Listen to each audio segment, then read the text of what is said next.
Good evening and welcome everybody to episode 9 of Dead Entertainment's live commentary series.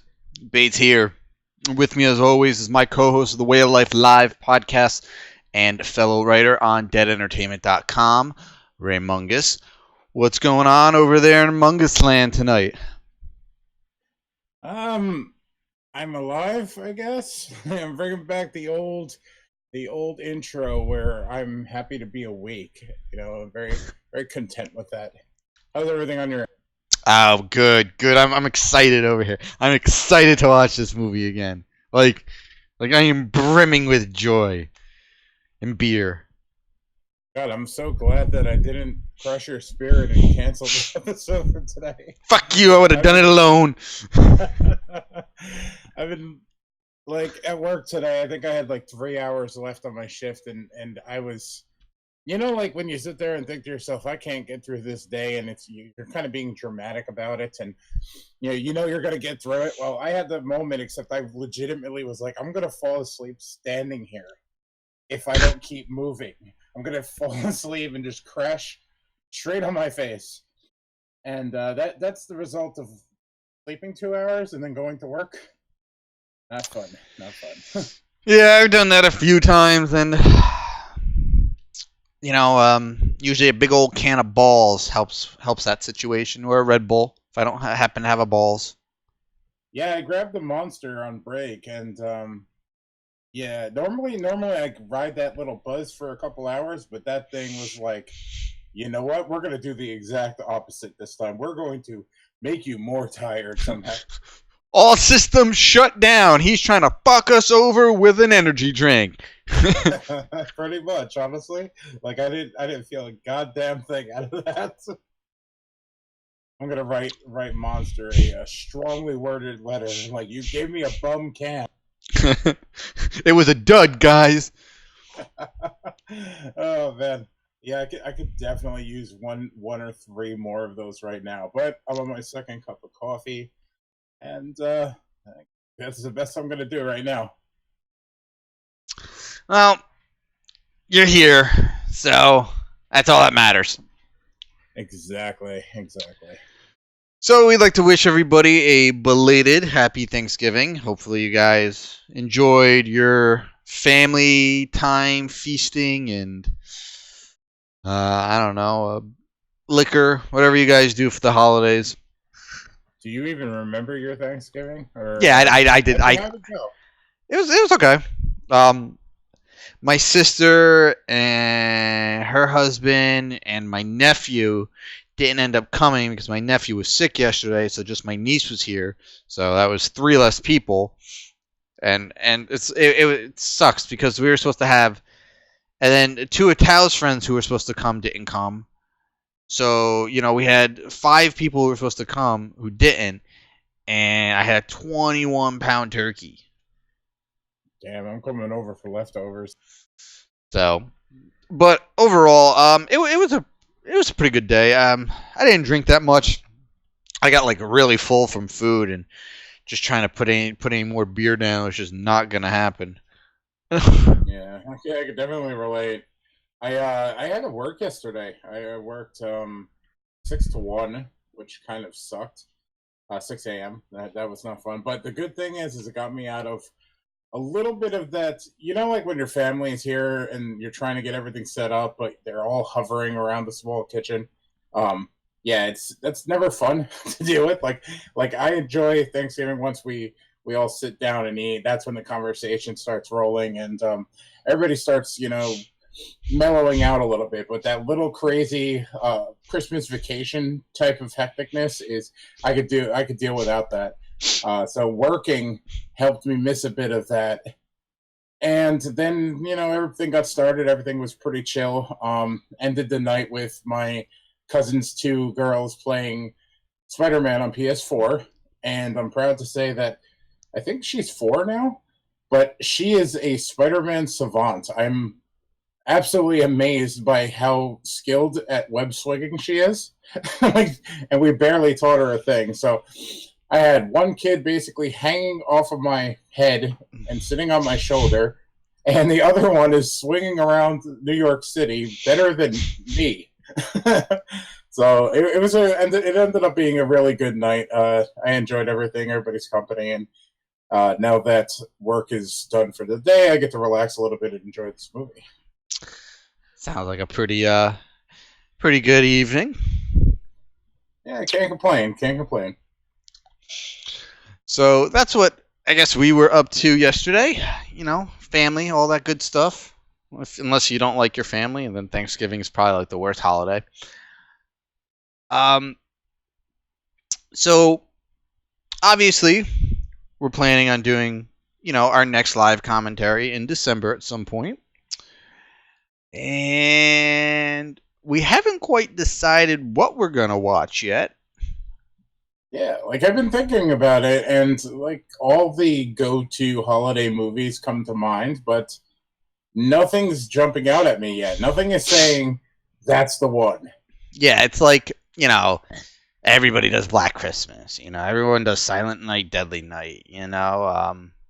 As much as I love Christmas Evil, it's a slower movie. I don't think quite fit for commentary. At least not yet anyway. Maybe in a year or two if we're still doing this.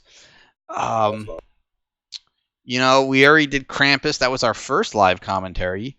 Yeah, that was. You know what? We should try to bring Chris back for it. This way, we've kind of come full circle. Chris hasn't been. I still think he's in punishment from that one time he decided to skip dinner with the wife, and he hasn't been back since, unfortunately. Yeah, I kind of forgot about that. So what's really funny is what we have available is a Christmas horror movie that really nobody ever talks about.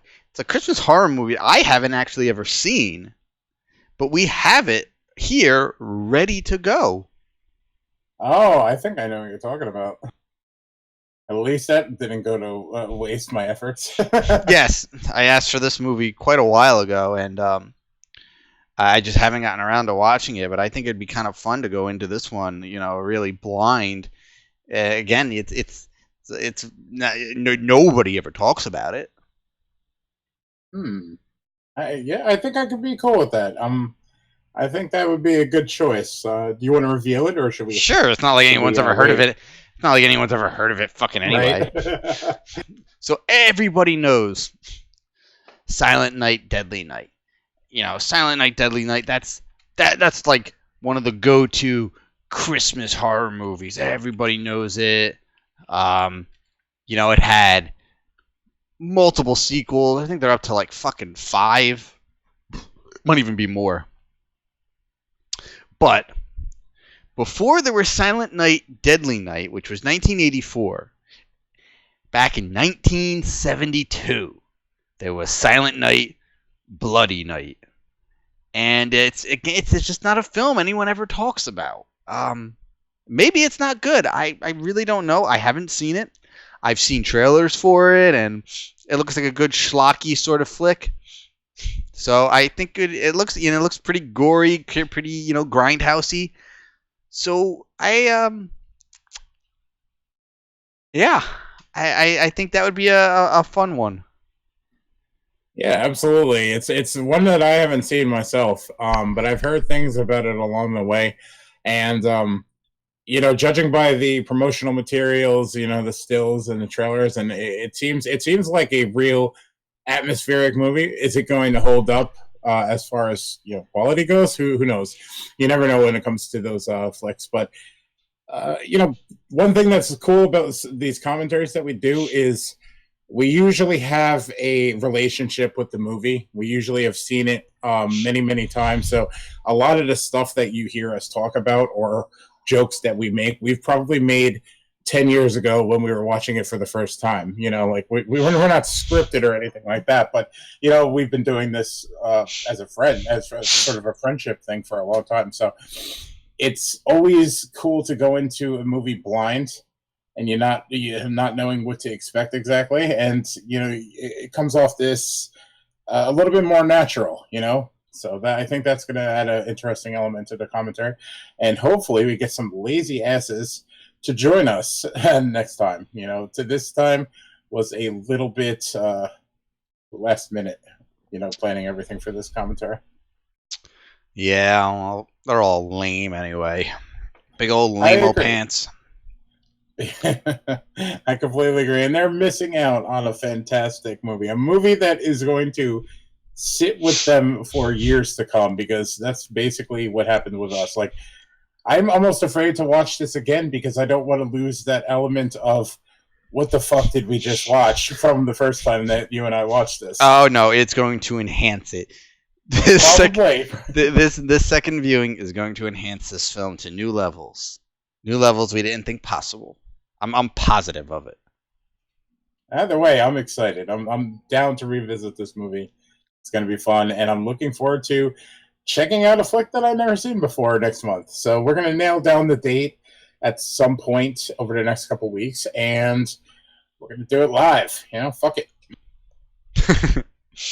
So, our last live commentary, if I am not mistaken, I believe was Halloween night, where we suffered, and I do mean suffered through Halloween Resurrection. Though, I apologize for that. Since seeing Halloween Resurrection, and not thinking that there were too many films that were worse than that, a contender has come and completely slayed all other bad films. And so at this point, going back and looking at that last live commentary where we had to suffer through Halloween Resurrection in comparison to this other film, now it wasn't that bad. I'd go back, I'd watch it again. Sadly, the film that we're referring to, I've watched twice, and suffering isn't. It's too kind. I think that's a very uplifting word compared to what I have in mind. Yeah, I'm really upset that my fucking review got all screwed up. I had it done. I had it edited, cut together real quick. I had it rendered, and after I rendered it, I didn't watch the playback of it. I figured it was fine because I did a test render of like the first 30 seconds just to make sure it was good. That worked fine. Then I rendered the other 30 plus minutes of this video review, and I did not watch it back. I instead deleted all the clips I had made, everything attached to this video. I deleted, emptied out my recycling bin. Then I go and I went to just double check something on the video, and all the video was audio. It never rendered video. Yeah, that's really rough. So if I ever really wanted to, I could upload the audio of my video review, but it's just not the same. Maybe I will one day try to redo it, and because I still have my script and everything that I wrote for it, but I don't know. I don't, because that means I have to go back to the movie and grab a ton of clips again, and I don't know if my body can take that again. It was taxing. Yeah, I've put that movie far behind me. I could barely see it in the rear view anymore. But if you're gonna hold your breath and wait on the review, Matt's review for this, I suggest checking out our channel right here, because one of the episodes we did a solid 3-person review on the movie, and I was surprised that the review that we did lasted a full-on hour. Like we talked about this flick for an hour, and it's a funny review. I gotta say, I listened to the playback of it, and when you're performing, I don't like to call it performing, but when you're doing something like this, you never really know how good everything's translating. So I gave it a re-listen, and it was an amusing time, just hearing us talk about this movie. And I don't even think we mentioned which movie it is. It's what's the guy's name? Harrison Smith. Harrison Smith. Death House. Avoid like the plague. I'm going to drop a link in the chat here, so give the commentary or the podcast a listen to our a review on Death House, and check out deadentertainment.com for our very, very kind-hearted Canadian review of Death House. And hopefully we see the light of day of yours, because I'm sure it's going to be amplified by 1,000 compared to how you were on the podcast. I am just really upset because I had this really just stupid little but hilariously funny edit that I might just cut, like recut and re-edit, and just upload that part because I thought it was just really, really funny. I put it together and I was dying. I played it back like 5 times. I'm dying, and it happened to be during one of the scenes that we one of our favorite scenes, one of my favorite scenes that I happen to just think was one of the most retarded scenes in the movie. But do I even want to know? Does it have to do with the elevator? No. I mean, there is nothing I need to do with that scene. That scene's just that speaks for itself, right? Yeah, it speaks volumes. Oh man, I almost want to like just tell people to watch this, just to maybe they can help us understand it. No, I've watched the film twice. I can't. Michelle watched it 3 times. It was. This is something I had said in my video review. I said, I can't, in all good conscience, recommend anyone to watch this just to see how bad it is, because I would feel absolutely devastated that somebody watched this just because I told them to. I would have been crushed, knowing I subjected other people to this film. I can't even call it a film. Yeah, I was about to say, like, it's a fever dream of random ideas and clips and a lot of CGI. It leads to nothing. I don't know. Yeah. Anyway, so the last movie we did was Halloween Resurrection back on Halloween. That was fun. We had a pretty good time with that one. If you missed that one, it's in the archive, so you can go back if you have the movie, and you just pop it in when we say to play, and then it's like you're watching it live again with us.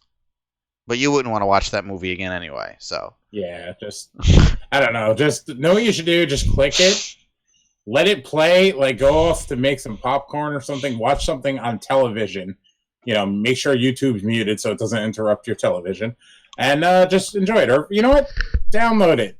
Put it on your podcast. Listen to it on the way to work. If you're familiar with Halloween Resurrection, you're gonna pretty much know the scenes we're talking about. All right, so let's get it down to business here. So tonight we are watching a amazing film. And I'm not just saying that; it really is. Now, you guys, anyone who's watched any of our live commentaries before, know that we have the biggest soft spot for 1970s exploitation grindhouse flicks. That's our stuff. That's what we know. That's what we love.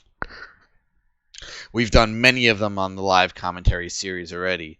Cannibal Ferox, I Drink Your Blood. These are 70s exploitation grindhouse flicks, and they are some of the best. The one we are watching tonight was a lost movie for a very long time. A very, very long time. And after watching it once, I could kind of understand why it got lost. But after seeing it once, you realize that everybody living and breathing needs to see this movie at least once. It's one of those movies where if you're going to watch it with us, don't try to fucking figure it out, okay? Just don't do it. You will hurt yourself, and I don't want to be responsible for that. Just watch it and enjoy whatever the fuck is happening on your screen. It's going to be wonderful. I promise. So what can you expect in this film? Well, what can't you expect? I think the only thing this movie might be missing is a vampire. Yeah, definitely. You're gonna see some hippies. Sharks. You're gonna see lots of drugs. You're gonna see some just weird nudity. I'm pretty sure there was a scene that had like a big hippie nudist orgy. I'm not kidding on that one. I'm pretty sure I remember that scene. There's a shark. There is a bunch of mute, creepy, like, those look like mimes. yeah, mime murderers that we don't. Tommy guns, I think. Yes. They do have some Tommy guns. There's a lot of nudity in this movie. It's like this movie should have been called An American Nudist in fucking Israel. One thing you don't see in this movie, though, or one thing that doesn't even get mentioned in this movie, is Israel. Which is so weird. So, yeah. This isn't a gory flick. So, don't expect anything like Cannibal Ferox or I Drink Your Blood or any of those type of films. It's not that kind of exploitation flick. It's exploitation a whole other way. And what I must stress the most is stay till the end. The end of this movie will change your life. Whether it's for good or for bad, that's your decision. But the end of this movie might be the greatest ending to a movie I have ever seen. And that is 100% legit honesty there. If more movies ended like this movie, I don't know. Like I don't even know where to go with it. You just have to see the ending of this movie to believe it. I agree. It kind of puts an imprint on you. It's not like a groundbreaking ending or anything. It's just so out there that it's gonna stick with you. Like it imprints into your mind, and every so often you're going to revisit. Like, remember that time I watched American Hippie in Israel, and that fucking happened? Like they wrote the script, shot the movie, and signed off on that ending, and they're like, perfect. My masterpiece is complete. And you get to witness perfection in a film's end, and it's gonna last. Oh yeah. If there's anything you talk about this movie after watching it, it's the ending. I don't know how much you can really say about it because there's no figuring it out, but it's a good one.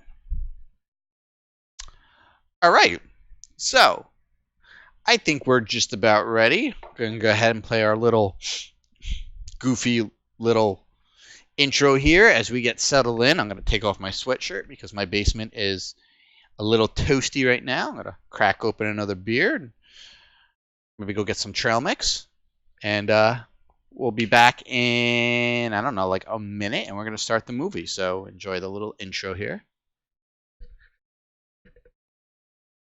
And when we come back, the DE intro plays again. So just get used to it. You people should be already used to that by now.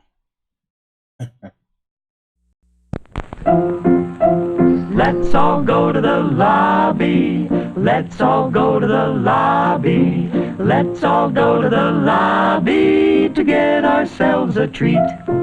Delicious things to eat. The popcorn can't be beat. The sparkling drinks are just dandy. The chocolate bars and the candy. So let's all go to the lobby to get ourselves a treat. Let's all go to the lobby to get ourselves a treat.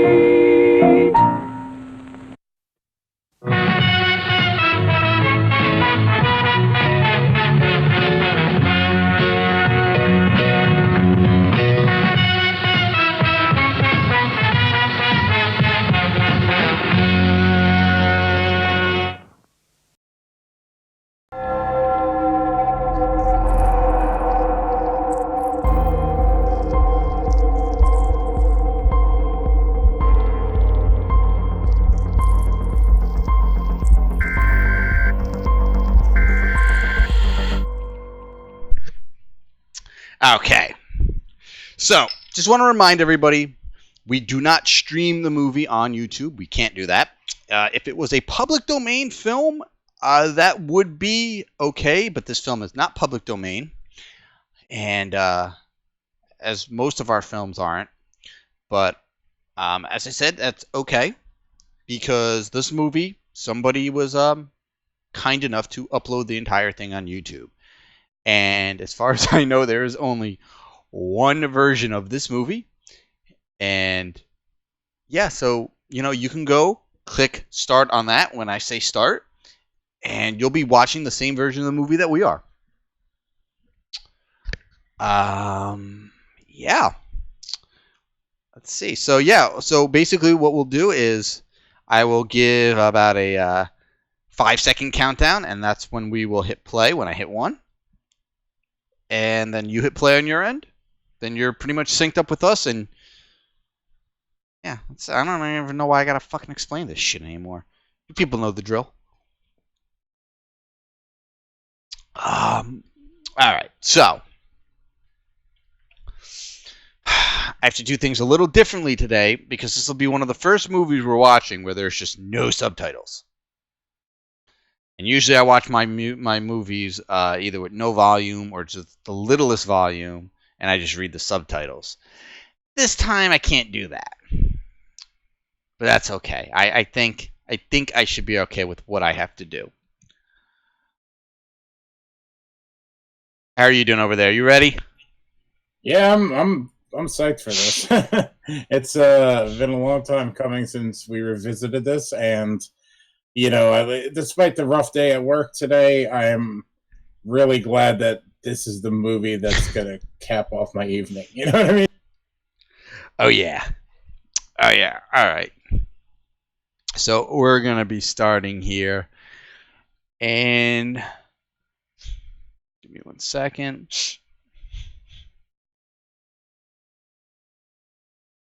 5, 4, 3, 2, 1.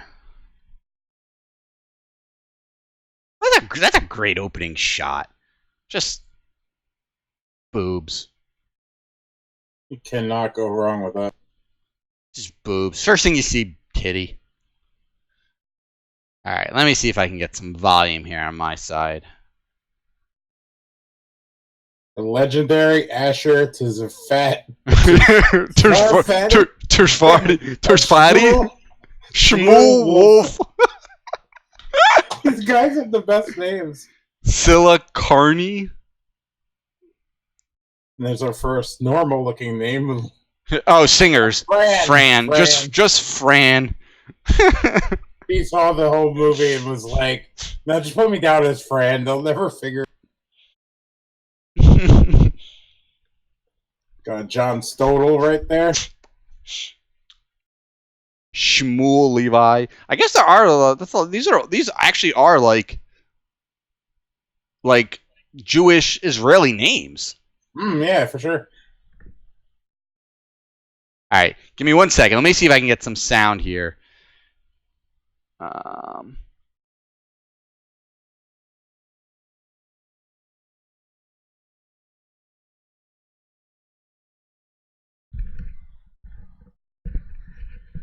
right, you still there? I'm still here. Okay, but good. Okay, I got some sound. That's all I need. I miss the days that investors were just, they wanted to get into big time Hollywood. They wanted to make that movie money, and they were not shy about lending money out to people with ideas. They didn't have bean counters looking to figure out how much a movie would make. These people with a hippie movie idea got funding for this movie. This would never happen today. Yeah, no. No, back then they did not care. Like, I can't even imagine how much this movie cost to make. It probably cost like $10,000. Probably, but the fact that it got made at all is crazy to me. Yeah, definitely a different type of era, and I feel like film in general is suffering because of the people that put dollar signs to every little detail of a production.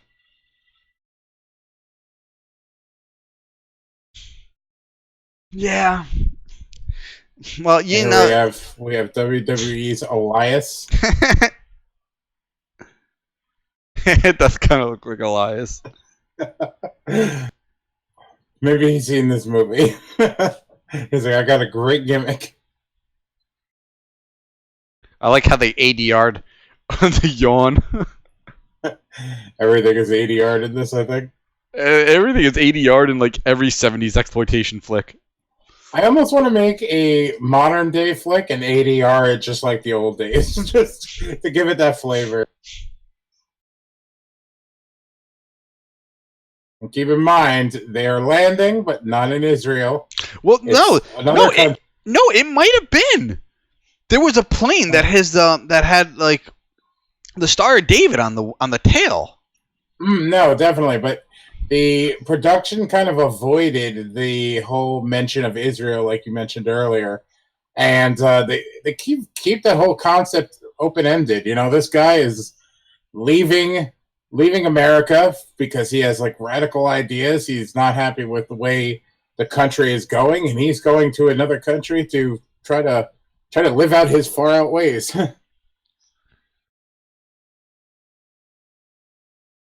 I mean, the social commentary in this movie. I love how he's barefoot. Just got off a plane at an airport and he's barefoot. Can't go wrong, man. Except stepping on all those rocks. Or glass or a needle or something. Well, he landed in Israel, not New York City. And again, it does look kind of crappy like America.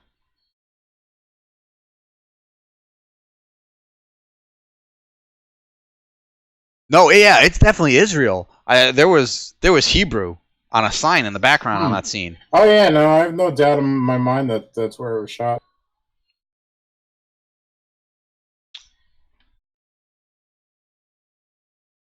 It's the other crazy thing. Not only would this not be made, but like somebody that invested it wouldn't let a movie like this get lost, regardless of how bad or good it is.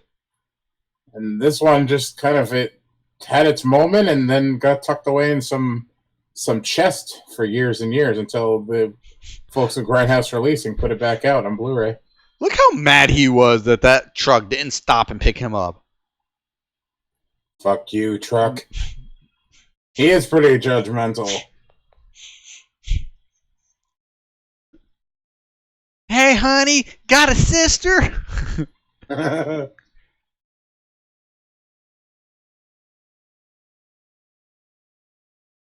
Who wants to pick up like this weird hippie in like a fucking fur vest with no shoes? True. The weird fur animal vest he's wearing probably goes against the ways of, his hippie nature. Well, I don't know. He could be one of those hippies who's like, yeah, man, I killed this wolf by my bare hands, and I skinned it, and I ate everything, bones and all. I'm a hippie who don't waste a thing.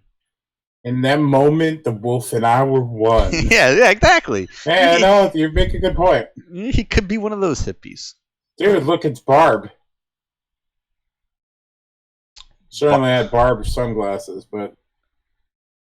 Yeah, well, she's definitely does not look like Barb. Redhead and big 70s sunglasses.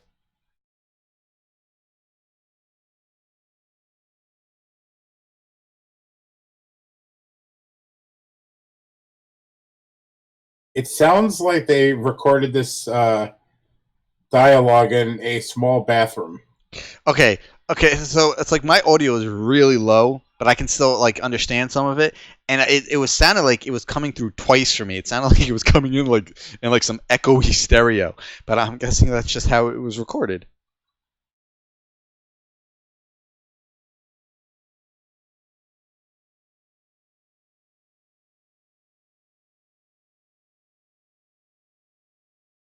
All right. So, did this movie have any like really good '70s tits? Because that's like my favorite thing ever. Like a movie from the '70s where like the tits are just amazing. I mean, there had to have been some good stuff in the orgy scene. I just don't recall because, well, I mean, if you're watching, you're going to understand what happens in the orgy scene. Oh, look at that truck. That car, I meant.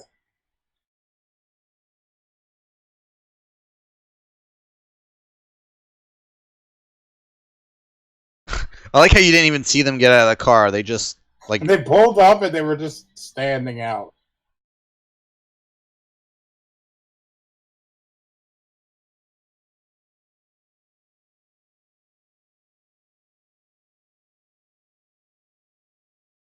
I love how he lands in a different country, and these guys just track them down.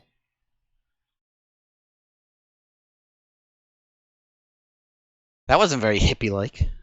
No, he's an angry hippie. He called them shitheads. What if he hired these mimes for like a party and didn't and like skipped out on the bill? Imagine being one of those. Imagine being those two guys, and you're reading the script for this, and you're trying to figure out what the fuck your role is. You go over to the writer, and you go to the director, and you're like, "All right, so what am I?" And the writer and the director just look at each other, and they just shrug. And I don't fucking know. Shit, man. They were all, they were all stoned, and like it made perfect sense in the moment. And once the drugs wore off, they were like, "Wait a second, why am I in silver paint? And why am I standing here at an orgy?" And why? It's weird that like out of everyone who stopped and pulled over and picked up this guy, it's like this clearly 100% American who also happens to be in Israel. They smell their own, I guess. She's trusting. I don't know if those are 70s glasses. Those look more like this, like 60s era. Probably, yeah. I just pulled the number out of my Yeah. No, I know what you meant. But like there was a good close up on them, and those are some actually pretty cool like 60s looking glasses. I dig that. For sure. It's like something like Sherry Moon Zombie wears currently. Fuck that. That would have been like something you would have saw in like an Austin Powers movie, man. Well, yeah, that's a good one. Look at that bright blue t-shirt. Really, dude? Like this chick was nice enough. He's just posting up, man.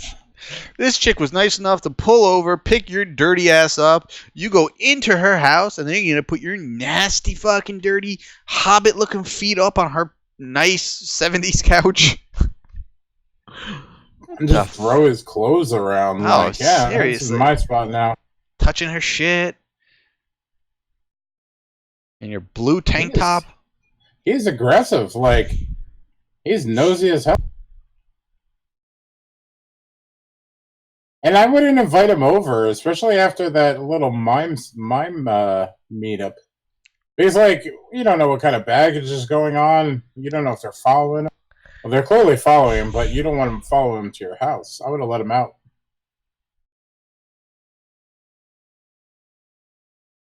Did she have a Keurig? Seriously, that was the quickest pot of coffee ever brewed ever in the 70s. God damn. It is scary how much he really does look like Elias. I mean, I'm sure it's the beard, but... Yeah, for sure. I mean, he's like half the size of Elias. Elias is a big fucking dude. Mm. He's a lot more entertaining, though. If I happen to turn on wrestling and I see Elias, I turn that shit right off. Agreed.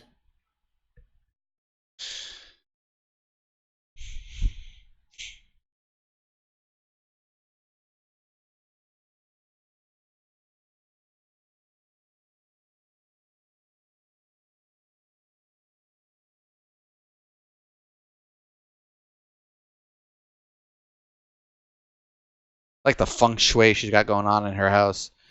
Yeah, it's got a good style to it. Like that fucking mustard-colored fucking rug. The fucking weird burgundy-colored sofa. Back when they used to make sofas in just like one molded piece. There weren't like separate cushions or even like sewed but divided cushions. It was just one sofa, one molded piece, and that was the entire sofa. Furniture of which would last like a nuclear holocaust. Seriously. Nowadays, you buy a couch and it's done after a. God, I've had furniture I farted in too much and it fucking fell apart. Okay, well, I can understand that. I've been at a convention with you. I'm just throwing that out.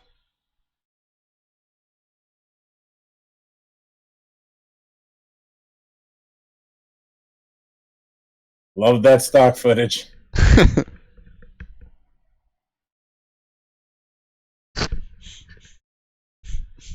The audio in this movie is so weird. Like every once Yeah. in a while, it sounds like I'm hearing a laugh track in the background. Yeah, I think I used a wrong copy.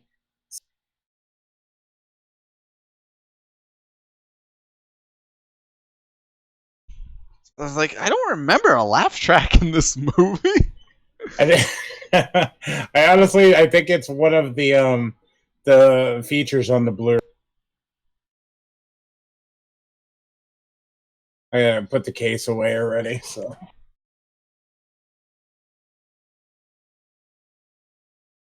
I always think about movies like this where, like we have this view of Hollywood and actors, and you kind of like put them up on a pedestal in a way where you're just like, that guy was in a movie, awesome. I want to know this guy's story because he obviously never went anywhere. But here we are doing a live commentary for this movie that nobody's ever heard of and was lost for years, and this guy kind of went on to live his life. It's weird to me when a movie doesn't go anywhere, and then you have to think about, well, this guy went on and did other things. Wait, is he wearing a belt that doesn't hold up anything? Probably.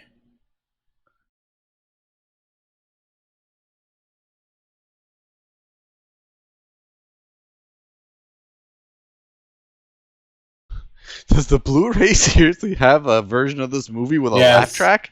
Mm-hmm. Dude, the Blu-ray is like a 3-disc Blu-ray. They put so much effort into this. This is why Grindhouse Releasing is probably one of the best companies to purchase movies from. Okay. Yeah, I'm sitting here and I'm watching this. And I'm like, wait, I'm definitely hearing a laugh track. It was driving me crazy too. But I think it was a live audio recording at one of the screenings. I think I went at a draft house or something. I would love to see this with a crowd. Oh my god, yes. I'm going to start. Wow, that happened quick. All right, so just tell stories about the horrible things you did in Nam, and some saucy little redhead who lives in Israel is going to be putty in your hand apparently. Quiet, I'm taking notes. Hold on a second. I mean, she's not bad. No, she's pretty attractive. Got nice legs. Got good gams. Mm-hmm. You like those redheads, I'm just saying. And within minutes after the war stories, he is. It would have been so much better if he just left that belt on. That belt did nothing. Well, that was quick. I like how he has his position, his leg position, so you don't see his schwanz. And gotta say, that's probably one of the most uncomfortable positions. Like, it doesn't seem very comfortable. Well, they broke in that mustard-colored rug, all right. Oh, yeah. She doesn't look satisfied. She looks disappointed, in my opinion.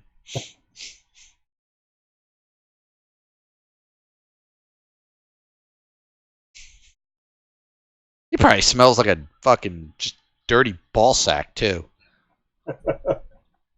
Okay, so she's got a nice rack. I was waiting until she stood up. I actually like breasts better when women are on their back and they're just kind of flat.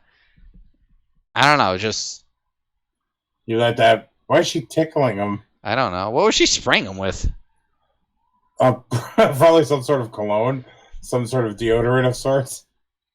That's what I was thinking. Just like right after I said he probably just smells like a dirty ball sack. And she distracted him afterward with tickling. Like she sprayed him a couple times, and before he could actually know what she did, she starts tickling him. I like how they're acting like they've been together for years. I know. They met 25 minutes ago. Seriously.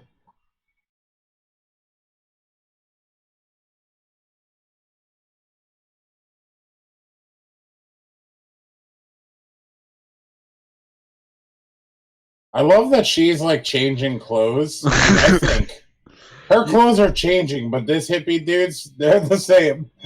Blue jeans, belt, turquoise t-shirt, No shoes. fedora, I do like that fedora. dirty hippie beard. What was he jumping?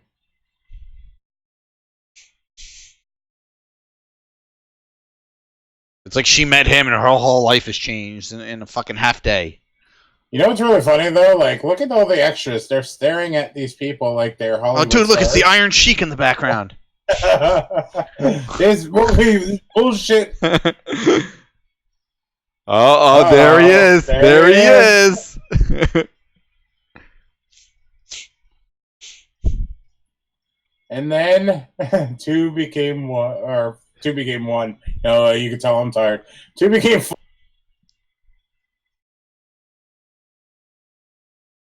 God, Like- that is like the Israeli Dio. He's like the Israeli Michael Berryman with hair. Right? That is like the ugliest dude I've ever seen. And he has so much hair, like on the side and the back of his head, but on the very top of his head, he's just bald as fuck. I've never seen a bald guy with so much hair. I mean, Hulk Hogan. Oh yeah, but I don't He's think. got that going on, but like it's not receding enough. Yeah, but this guy's hair, it looks like it's way thicker. Like Sure, Hulk and he Hogan, has- Hogan had like thin wispy hair from like 1980 till now. This guy's kind of in denial. He has this little comb over thing going on. Dude, you know who he looks like? He looks like the Who? fucking original singer from Quiet Riot. Oh my god! That's exactly who he looks like.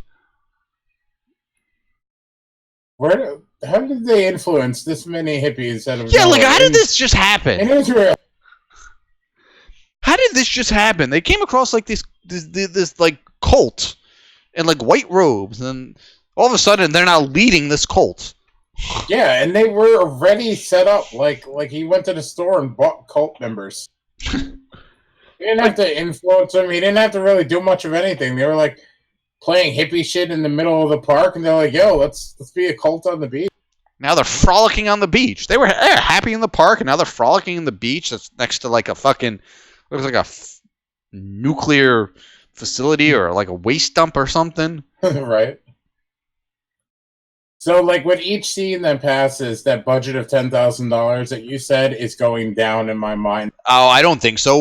Where's it going? This is all fucking just on location shit. That's what I mean. Like, that budget is lowering. They're just like, well, we found an abandoned warehouse. Perfect. We're going to walk around the streets, not care if people look at the camera or look at the stars. Everybody in the background, they weren't extras. They were just people that were like, what's going on? Yeah, they didn't even realize they were in a movie. I'm thinking the same about these cult members. You know, they're probably like, hey, we're having a party over here. Come on. I like how there's just like big painting tarps already down on the floor here. Yeah.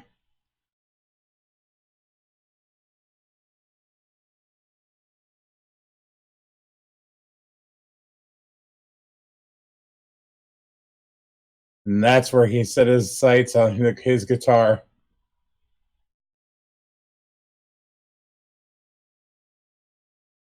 And old Elias was like, one day I hope to play so beautifully. When I become a wrestler.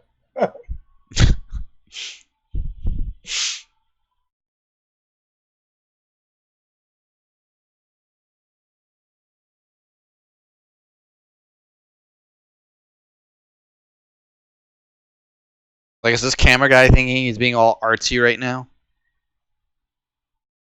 Yeah. He's clearly walking. He definitely does not have a steady cam of any sort. Yeah, no, there is like no gimbal bell, no nothing on this guy. No. They have this look in their eyes where they know the cameraman's real close to them and they're super uncomfortable. What does that say? Homosociality? Is that what that says on that? I think so.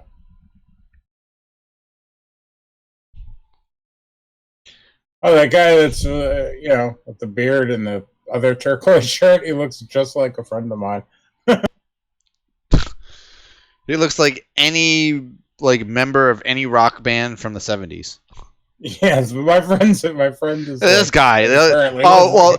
Okay, wait. I think you meant the one guy in the blue shirt that was just taking a swig out of that giant Jaeger bottle. There was another guy. There was another guy behind him who looked like he could have been in any 70s rock band.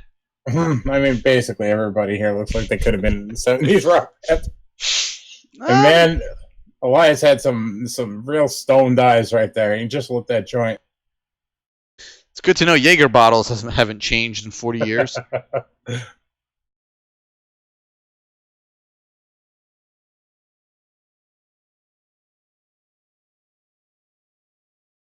Yeah, these guys sure don't know how to party. No, this is so weird because they just got there, got super comfortable, and now just listening to two chicks sing. And that's all well and good, but they don't seem. I don't know. It seems so weird that this is how it went on. You know, like this is their plan. Let's go to a warehouse and watch these two play guitar. Yeah, I mean they're all energetic on that beach a few minutes ago. Yeah, they suck the life out. This is like the opening band, maybe. They're not that interested. How many bottles of Jaeger do they have? Christ. Lots. And I don't think they were carrying any of it on the beach. It just materialized. Mm. And they're dressed like pilgrim hippies. What the fuck?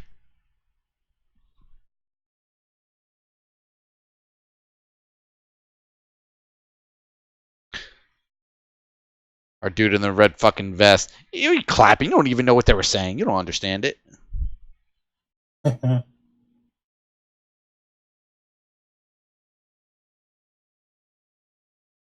Thank you all for coming. Like you fucking sent out invites and planned this shit. I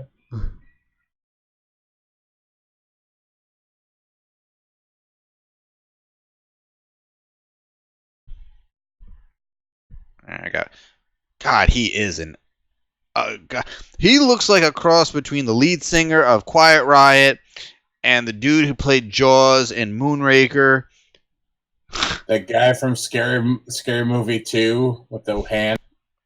That's got Chris, a little of that going. Isn't that Chris Elliott? Yeah, I forgot the name. Take my strong arm.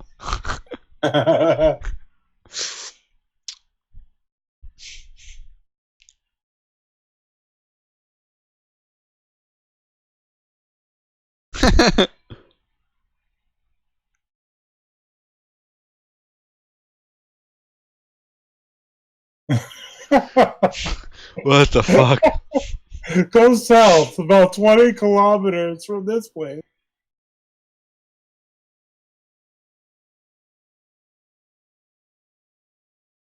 This is where Jim Jones got his idea, I guess. I thought they were gonna go to the island and be free. Now they're all dancing. What the fuck? Now I get it why everybody makes fun of white people when they dance. They saw this movie. Not that white people really dance. I was about to say, but you know what? This is pretty goddamn accurate to how white people dance. Yeah. This is Richie dancing that way. This is like highly accurate. Like this is not what they're seeing in their head when they're dancing. They think they're dancing good, but this is pretty oh Christ. That looks like the lead singer of Blind Melon.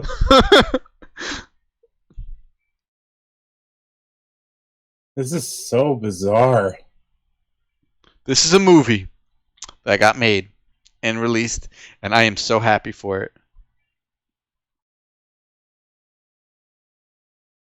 This guy is the best. That guy's got like bling on and shit.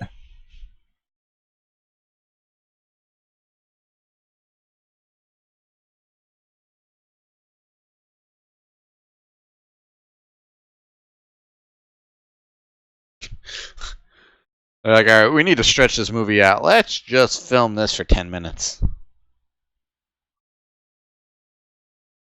Like, what are they dancing to? Is there music playing somewhere? That's what I was trying to figure out. Like, did they get somebody with like a electronic piano or something?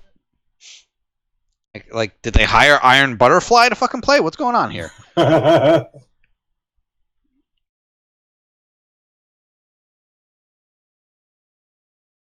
These two found a fucking cage to go have sex in. Yeah. 70s man ass. Those tan lines, though. Seriously, he needs to get some sun on those cheeks. It was Still completely unsatisfied, this woman. Nothing is good enough for her. God, look at that guy in like the back right corner, just fucking freaking out. I'm too busy looking at the guy in overalls. Uh-oh. Oh, the one guy in overalls.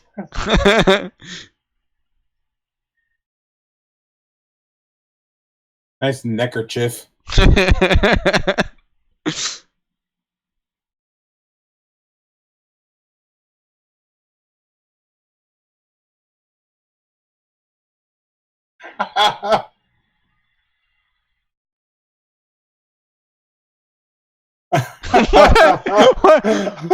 Did you see that edit? Yeah, it just like randomly just cut. I don't know what happened. And... Oh, I love it. No blood for any of these people that were shot to death. And one person just somehow ended up naked. Was it the guy with tan lines? No, they were like in the back by a cage. So 4 people. 5, okay. They're like people survived. It's like, all right, the rest we're okay. I think everyone else is dead though. Let's just go. Main casket up.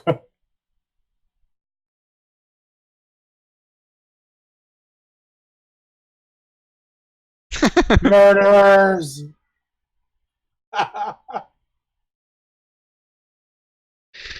Well, that ends their hippie dance sex party thing. Is that the Charlie Brown Christmas theme, like the sad one? I don't know. I haven't watched that movie in quite a while. Or special, whatever the hell it is. Dun, dun. Has that vibe. I don't know. If I was this dude in the red vest and that chick with him, I wouldn't want to hang out with these people anymore. Right? And the original, like, woman that picked him up, like, this guy's got too much back. What they should do is continue this idea.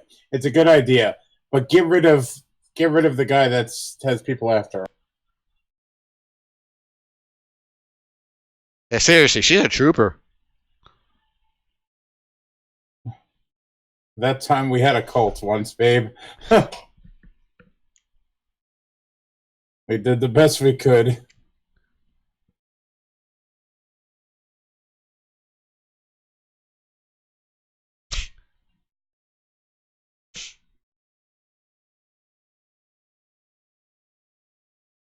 And they ain't all happy and dancing now. They just witnessed fucking 24 people get murdered. At least apparently they got murdered. I didn't see a lick of blood.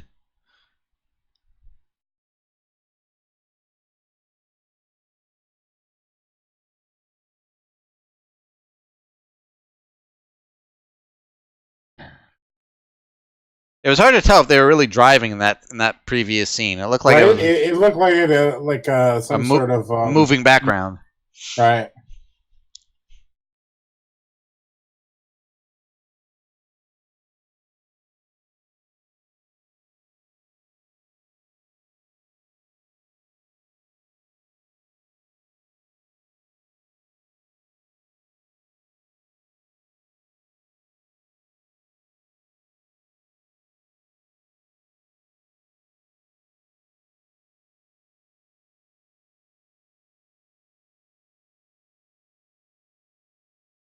the ones we met today. Like, I have a feeling this movie was supposed to be like some type of movie with like social commentary around it and within it, and it was just never materialized properly. It's there, like, but you have to really read beyond. It's more of the time. I think this movie probably would have made more sense back then because everybody, excuse me, everybody was feeling the the repercussions of the war and everything like that.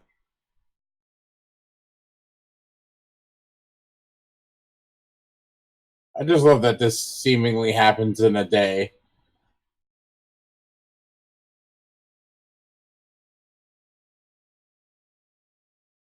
Aw, group hug. Yes, we're all feeling better now. Like, we didn't just witness 24 people get murdered.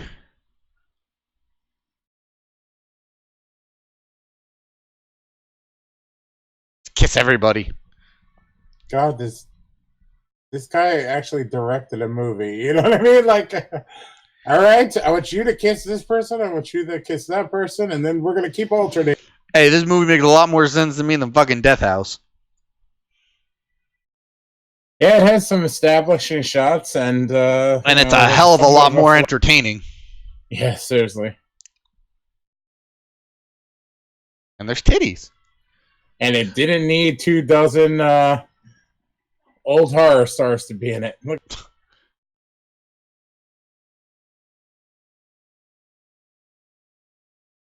Just needed a future WWE superstar and a couple of plane tickets to Israel.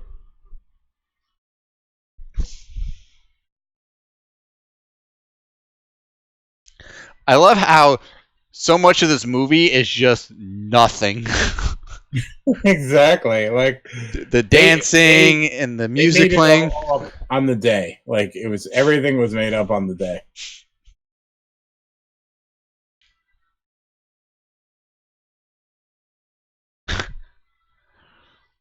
Like, this scene's been going on for 2-3 minutes, and it's just a scene of nothing. Absolutely.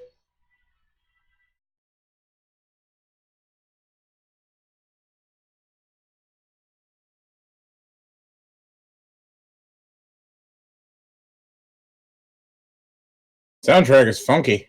I like it. I mean, it's not Cannibal Ferox good, but no, they got like some sort of bongo set and they're playing it with spoons. Well, from what I can hear, it sounds like a Mexican like mariachi band or something. Oh yeah, I know. Sounds like there's they got some trumpets and shit and.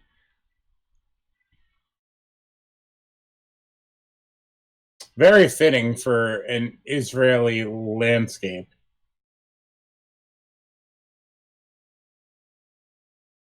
Oh, guys, run for your lives! You don't know what just happened. Don't buy into their cult ways.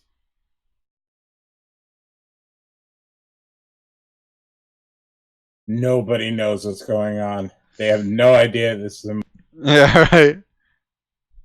I'm just like staring in the background to see if there's people staring into the camera.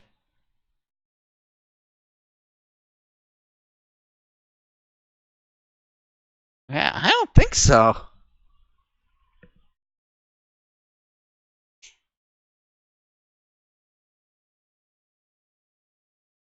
Oh, That guy right there was looking into the camera.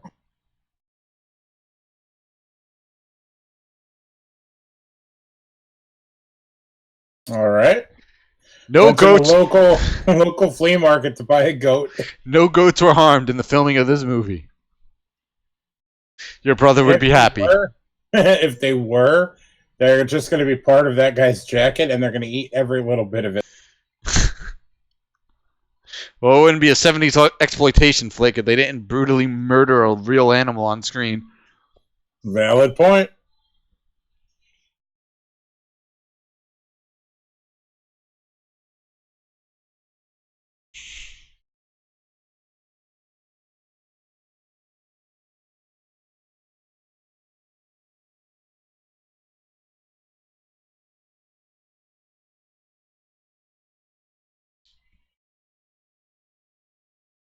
Like, nothing has happened in so long.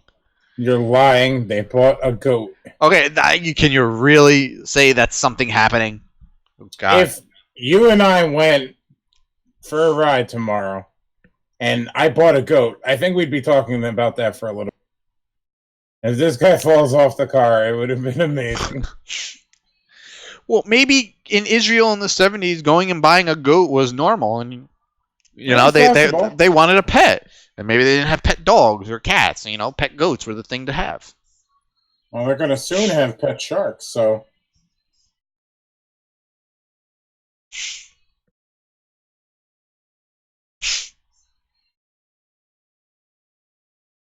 No, one thing the director captured was how long of a journey this is.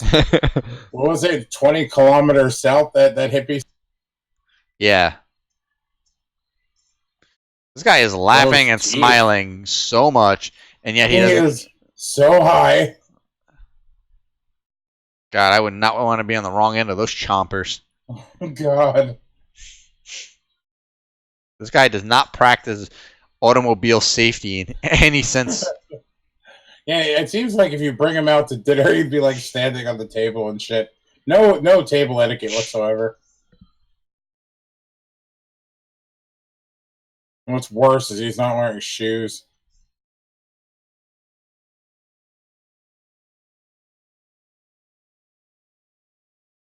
She got him to sit down because she said they weren't going to play Ship's Mast again. But he said he would be her back-cracking slave. Bitch, get over here and get busy. He asked for her cute shit.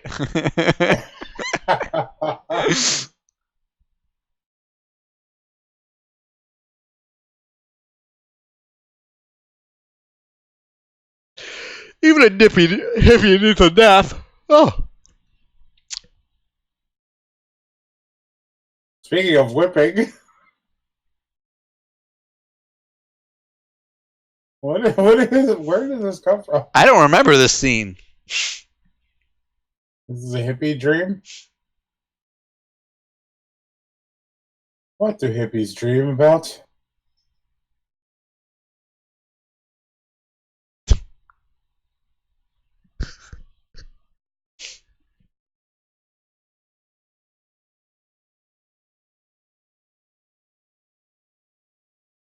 What the fuck? I don't remember this scene at all.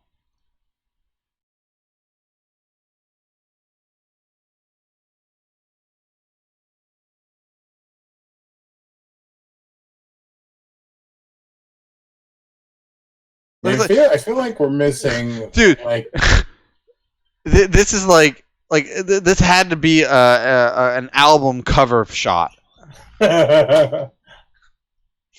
What were you gonna say? I was just saying, like, I feel like we're missing some sort of element in watching this, and I think it's LSD. Like, we really need to be watching this enhanced.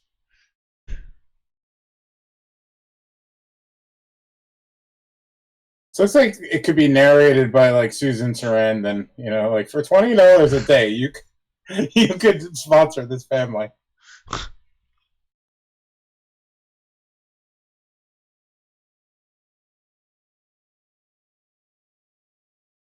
That guy on the right. I know. Not want to fall. I know. He was scared all day. Okay, yeah. I sort of remember this now. What is this?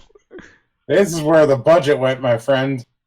Into his giant Thor hammer, Mm-hmm. and I guess those two cassette tape costumes.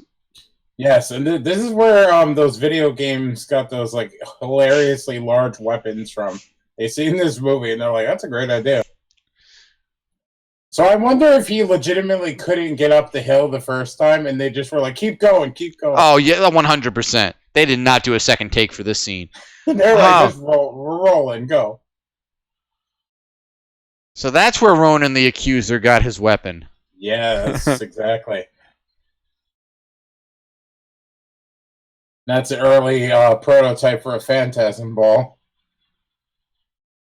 They couldn't afford to do slow motion, so they just told the actors to go really slow. This is wonderful. I love this movie. This is like a student film.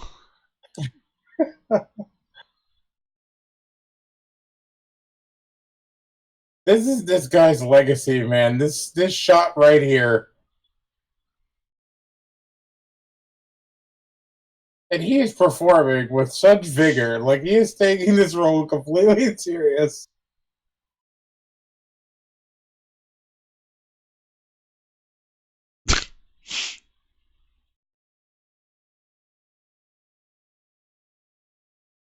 I had like 15 minutes of nothing happening, and now just tremendous things happen. Some hippie she is. She didn't even recycle that bottle. Yeah, right. I mean, what if somebody was barefoot walking out there? You know? Plastic's not biodegradable. It's just going to rot out there in deserts of Israel.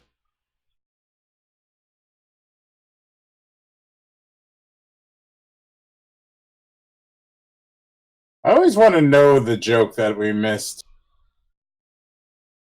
I had to hug him. I thought he was going in for a kiss. I'm just saying, they were switching it up amongst everybody but the two dudes. Then again, who would want to freaking kiss that guy? Hey, is one chud-looking motherfucker.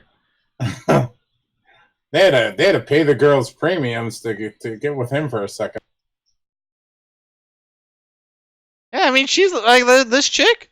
She's not a bad-looking girl, and she's got nice teeth and good smile, pretty eyes. Yeah, no, I like it. I think I like her better than Red.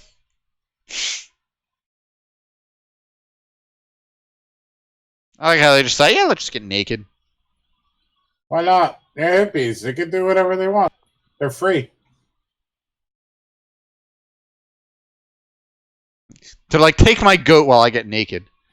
Wait, the goat is just like, let me out of the car. I like how he just like licked her ass. The chick driving just pets the goat real quick.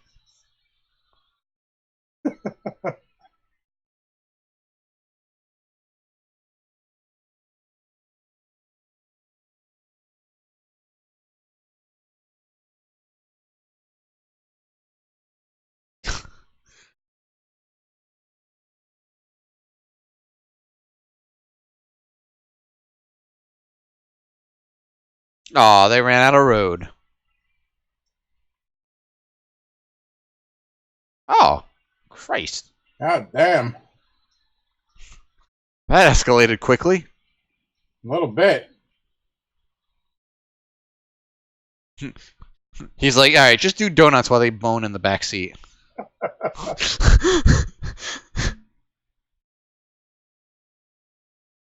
Yeah, you weren't lying.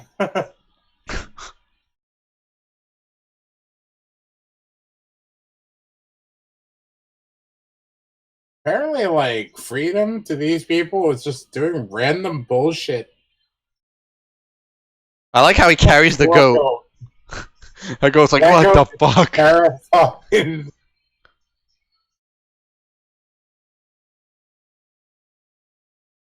I don't like what they're doing with that goat.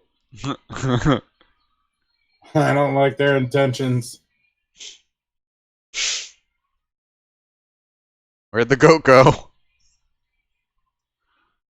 I don't see anybody with the goat.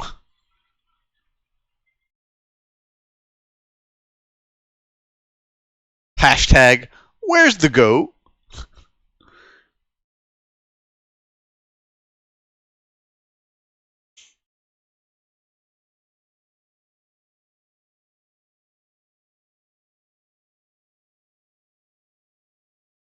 Where did they get money for this? Moreover, what weird little convenience store sells oars? it looks like one of those little convenience stores you'd see at a gas station. Yeah, exactly. What are they eating? Is that a cucumber? They just fucking Looks like a cucumber. They're just nomming on a cucumber.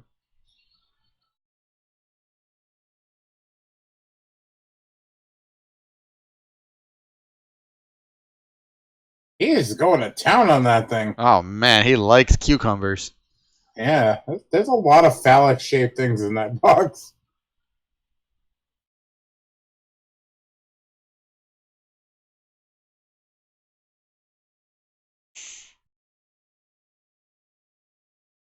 Oh, there's the goat. Hashtag goat found.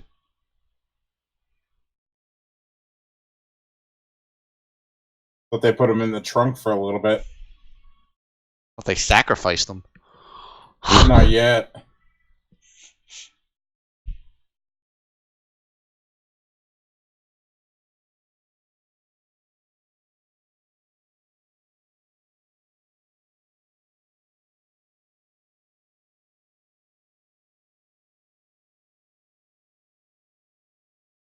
Doesn't really look like the best of islands to go and try to live on. No, it's really close. Well, no, it's not even a matter of that. There doesn't look like there's any natural resources on that island. Like if you're gonna go live on an island, you want an island that at least has a forest. There is not a single tree on that island. How are you? True. How are you gonna fucking have firewood?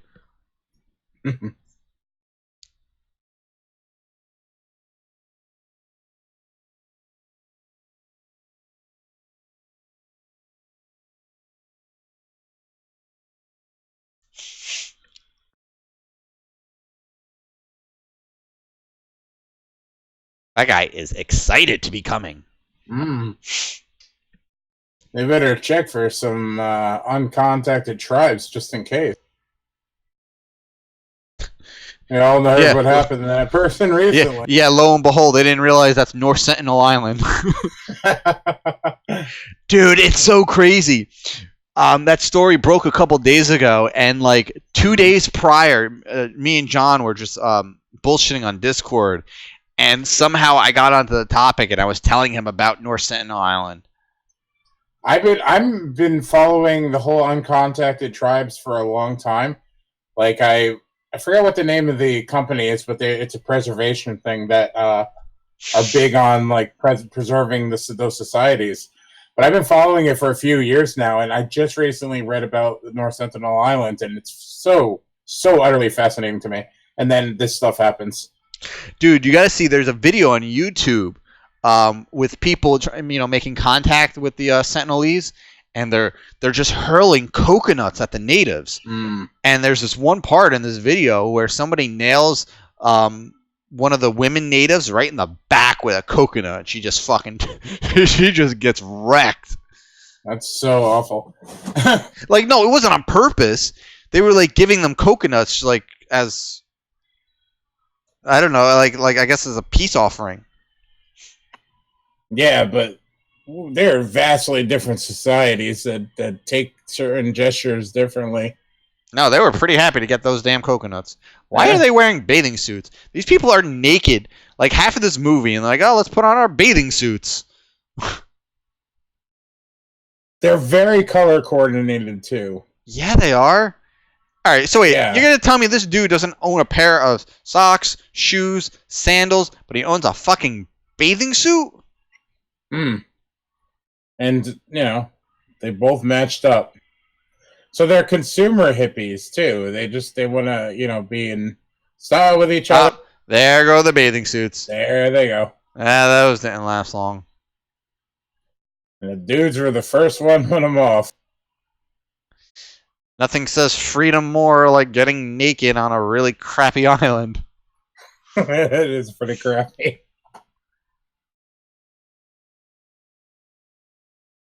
Like you're trying to live on a fucking island of rock and sand. There is no wood for fire. There is no wood to build a shelter. There is nothing. I think that's why it's pretty short-lived. Like this whole thing, this whole venture, especially the choosing of the island, is completely short-sighted and not thought out at all. And just think, 12 hours earlier, not even 6 hours earlier, none of these people knew each other. God, I want to go to Israel and find some American-like chicks to go live on an island. Yeah, just pick a better island. Yeah, no, don't worry. I'm taking notes on what not to do.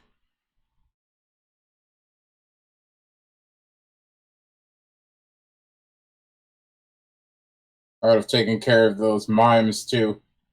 Oh, those fucking guys. I want a prequel to this just to see what the relationship is. I like how they get out of the water and put their bathing suits back on. And now Yeah, they're it's a little weird. It's like it's your island, man. Just you're able to live without them in the water. You're good. Just get out and have some. And what music are they dancing to again? What is with these people? Just fucking dancing. I mean, I think you hear some music when you take psychedelics. I haven't taken any, but I can imagine you hear similar sort of. I'm convinced that this guy knows no English whatsoever, and you know he is just living in this weird drug-induced.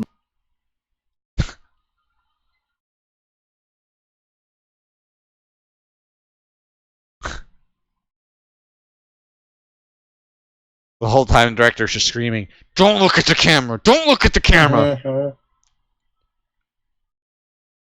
That guy's face.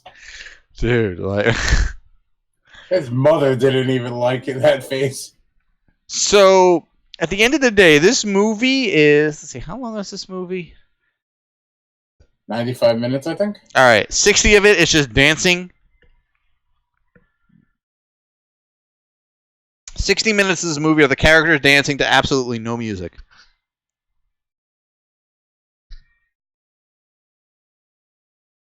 Isn't it weird that they're doing things so coordinated? I like how one starts to sit and then they all do and they all lay down and I don't know. It's so... And they're completely still after they lay down. They were just dancing 6 seconds ago. Where'd they get that wood from? Seriously. Maybe they burnt some of the stuff they bought at the Israeli 7-Eleven. So I don't understand their thought process. Oh, you're gonna litter on your own island, man? Oh, of course. They threw the bottle out the car. So they were just gonna live on this island, no shelter, and then they were gonna go back every couple days to that little 7-Eleven place and get more supplies, huh? Yeah, I guess. I wonder what's gonna happen when their money runs out. Seriously, because I mean, fucking lead singer from Quiet Riot, Jaws looking motherfucker over here. You know, he ain't got no money. But the redhead seemed to have a real nice setup, so they might be using her as the benefactor. Imagine being that chick. Fucking had a nice little house, some good digs up in that house, and then, you know, now she's on this island. Yeah, I mean, I probably wouldn't have given up all that. Wonderful feeling!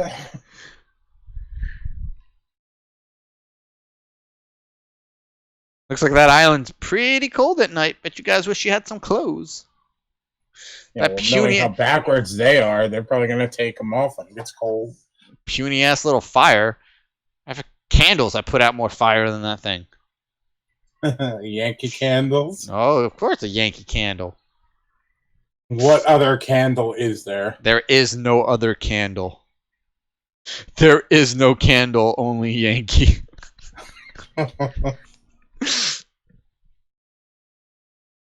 There's a synchronizing again.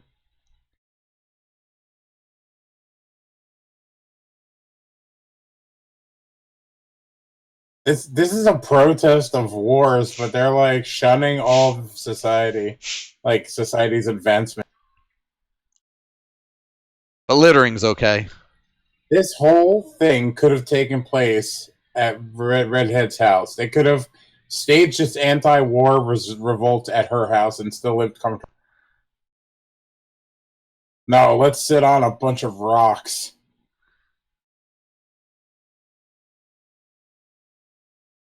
Dude can't handle his liquor. He's like wearing a fucking mood ring.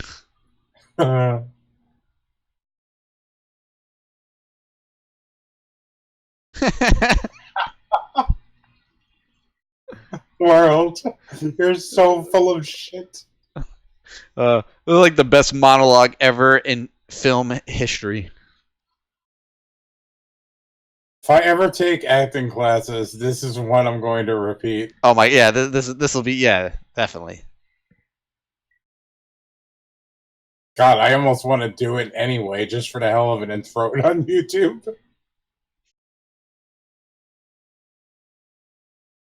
This guy got nothing on Quint. Or vice versa. Quint doesn't have anything on this guy. My bad. You know what I gotta do? I gotta spam How Did This Get Made's Twitter and be like, yeah, you guys gotta do this movie. Oh my god, yes. Well, I already spammed them a couple times saying you guys have to watch Death House. Yeah. Hey, is that guy still not on Twitter? Oh, Jason Mantzoukas? Yep. Good. Just making sure.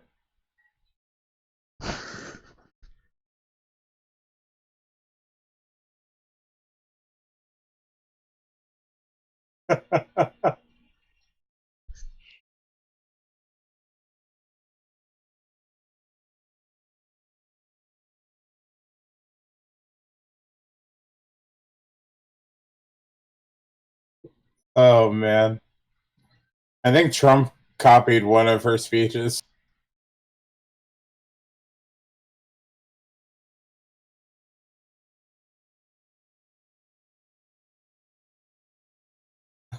I like how he got up. He got up and he looked all confident and shit, like he was about to say some fucking Mark Twain profound shit. Boy, the next words out of your mouth better be some Mark Twain level shit, because they're gonna be chiseling on your tombstone. Wonderful feeling.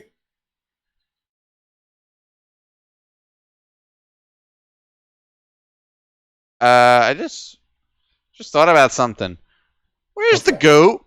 Hashtag where's the goat? Oh no. They seem pretty full. That's all good. Leave the fire running and all those empty cans and shit near. Let's get away from the warming, I guess, fire. Not that it's all that warm. I guess they're just having a big fucking orgy in their sleeping bag blankets. Yeah, they're keeping themselves warm. So, I'm sure whatever they were drinking was like fucking 90 proof. That too. And no whiskey dick, I'm impressed. God, I hope this guy says wonderful feeling. Missed opportunity. I think that's all that guy can say. Yeah, no, they found a couple English words that he could say and they just ran with it. Well, I think I would not have held on this shot that long. Yeah, that is not the kind of face you want to look at. I kind of want to like redub it with real horrifying music while he's waking up. This guy, you know, his liquor is gone. His fucking any drugs he had in his system are out of his system. He's waking up right now like, what the fuck? Where am I? Horrible feeling. Gotta do his morning calisthenics. Gotta do the chicken wing.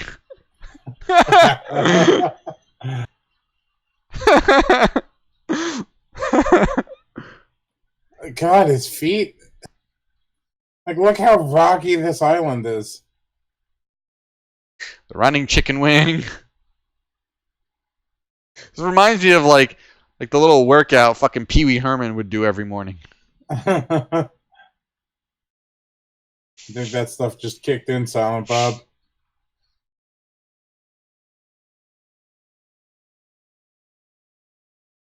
Immediate regret. He's like, hey, I think we had a boat.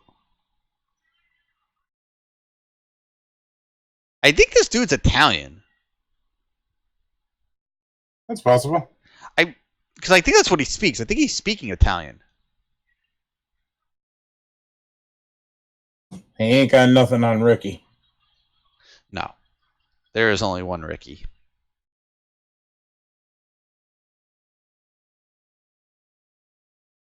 Those bastards.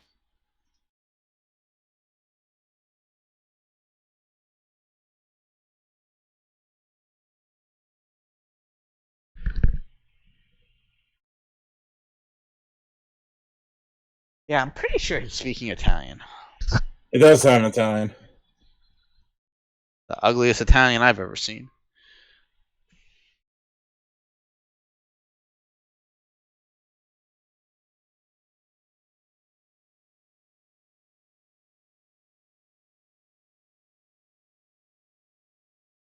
I like how we sent a plane and we gotta meet back here.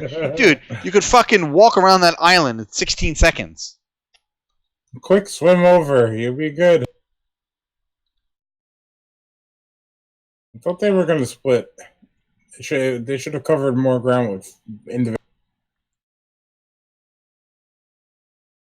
I would not want to walk on that island without shoes. It looks none too pleasant. Yeah, she has shoes. Yeah, on. she's like, got some sandals. Yeah, she ain't dumb. Well, all right, not 100% dumb, but he does have a very nice body. Agreed.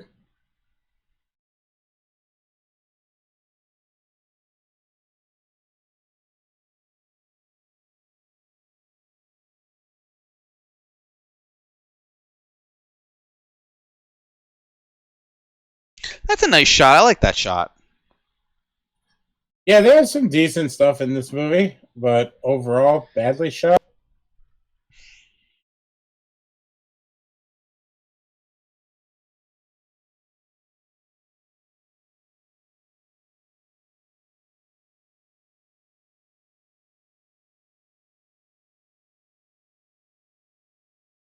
Hopping over rocks and stuff seems very counterproductive to what they're trying to do.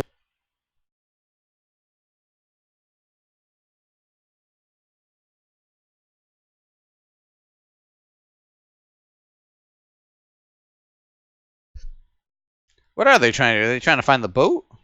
Yeah. Because it still could be on the island. You think the easiest thing would have been to just get to the highest point on the island and look. I know that. You know that.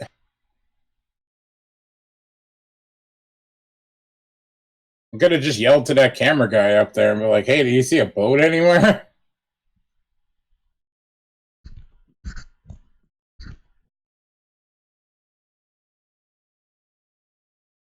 He literally just checked the outskirts. Well, I don't think it'd be in the middle of the island unless a fucking tornado hit. True, but we also have those mimes after this guy, and they look like a snarky little devil.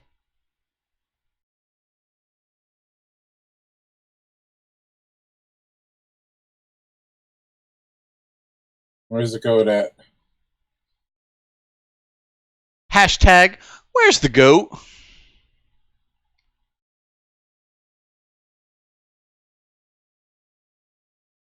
And if they did eat the goat, they should have some more meat left.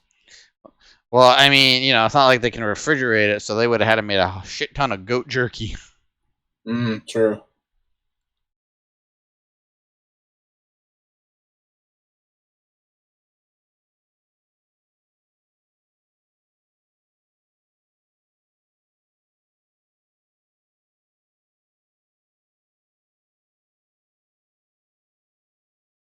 I like the old fucking rundown castle.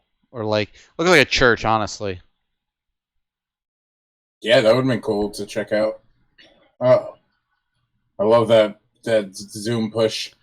That shows nothing. The car, that's very foreboding. Genius.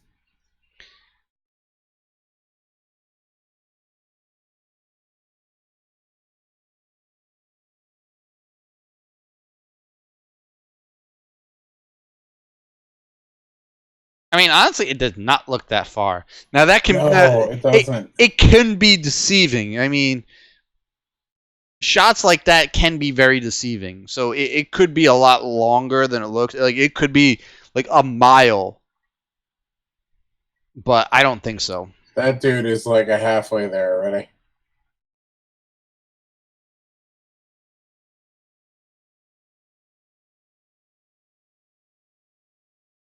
Uh-oh.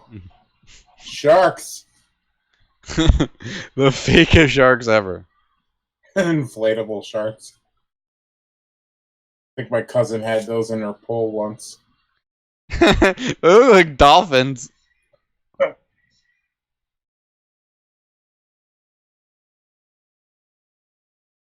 Yeah, doggy paddle your way back to shore, buddy.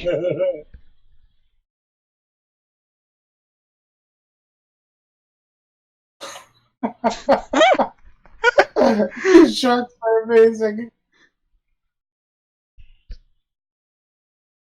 No, this is probably a low point in this guy's life. Having to look scared running from clearly fake sharks. I like just how static they are. They just don't move.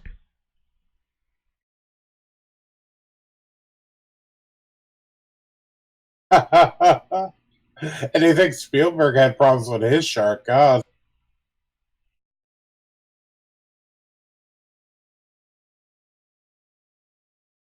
You know, I was just saying the other day how, you know, if they remake any movie, I would love to see a proper remake of Jaws where it actually follows the book more closely. I was gonna say I'd love to see a remake of this. I don't know how you remake this. Exactly. I'd love to see him try.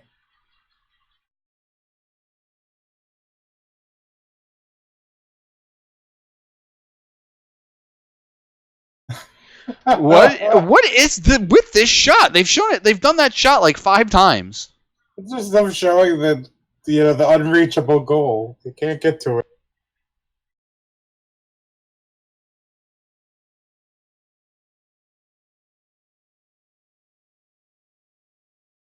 Oh, yeah, there's no trees on the island, huh, you dumbass?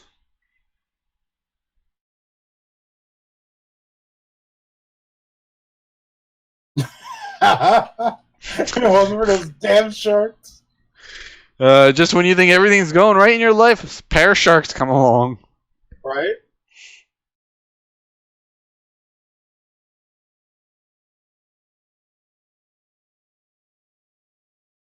Sandy alcohol. I was just thinking the same thing.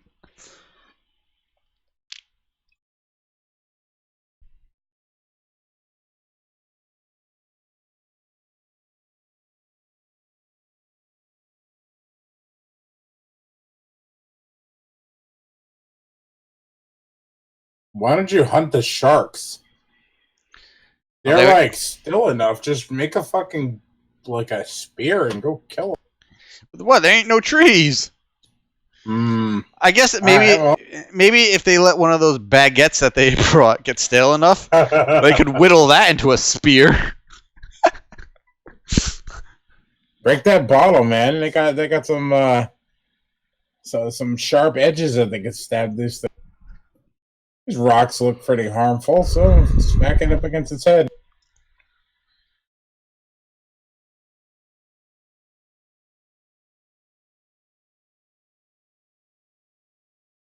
I got 2. We can each have 1. It'll be delicious.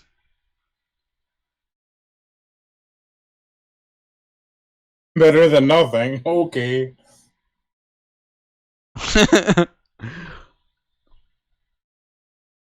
I'm just saying that they should just kill that guy, and he's probably the most useless of them all. Oh yeah, man, he can't even speak English. Exactly.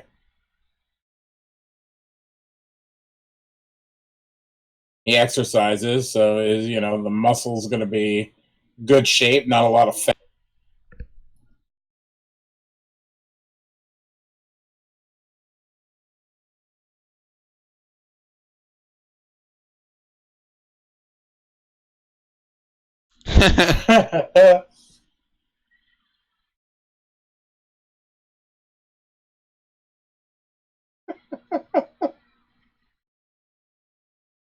Oh, my favorite pastime, telling sharks to go to hell.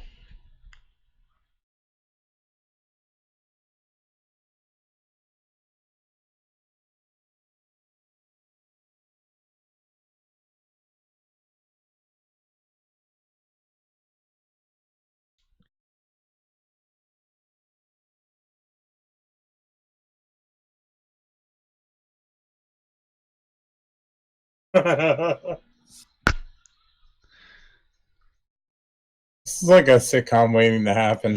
Seriously. The laugh track works so well. Next week on American Hippie in Israel. I would watch it. The running joke. I don't get you, man.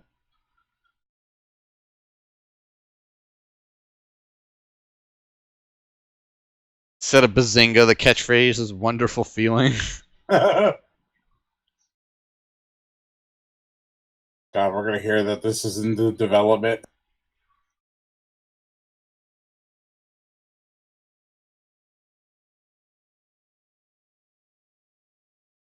It's getting so frustrated.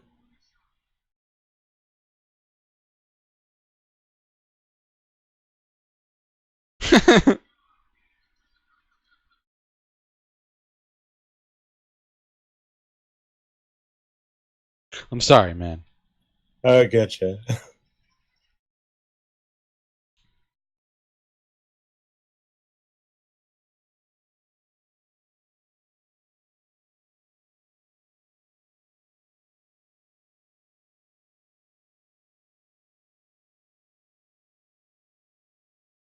What is this scene?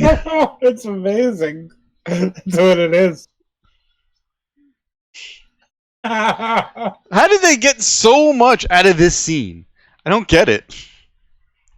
I am loving the laugh track with it. It is coming off amazing.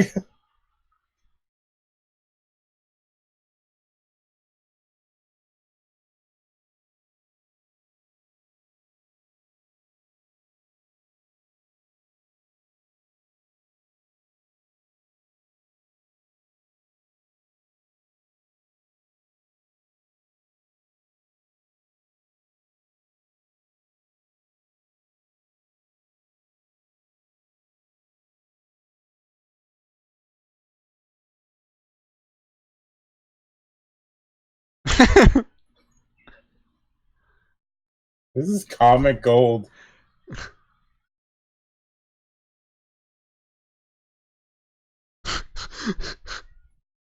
I am getting so much amusement out of this. Like,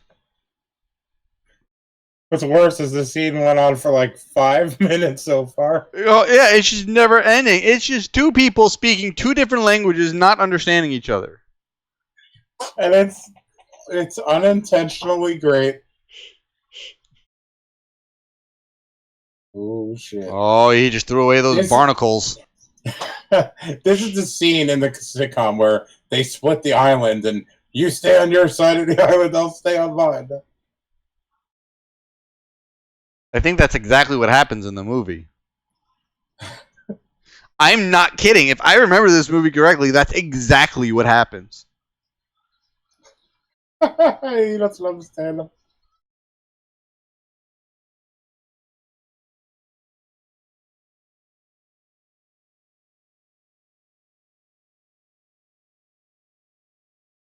All right, so I'm genuinely wondering whether this scene was actually in the script or if these two were just fucking arguing and they're like, "Yo, roll film, We'll get this. We'll throw it in the movie." Like, that's probably my favorite scene. Like, but it has to have the laugh track because it makes it so much better.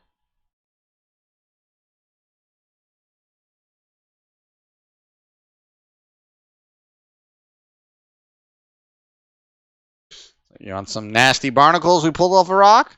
We didn't cook them, but here, eat them.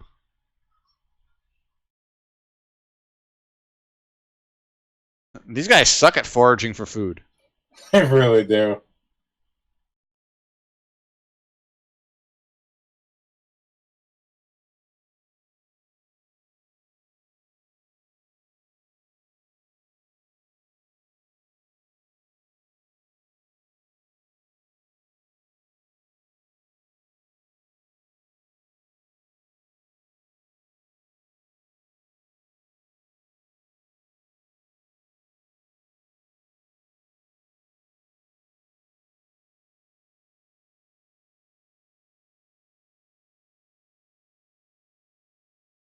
God, he's making the best out of that. He is going to town on those fucking periwinkles or whatever the fuck they were.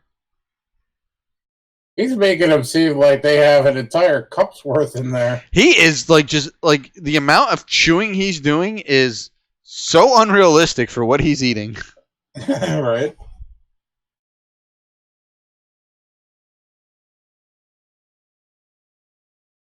Six hours later, they have not moved.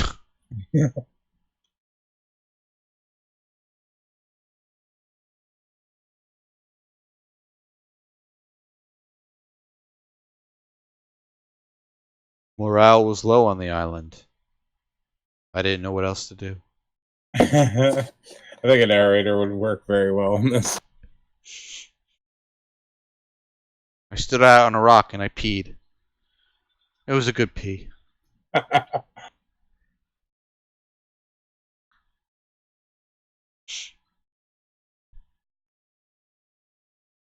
I'd like to count like how much dialogue is in this movie because it's really not a lot.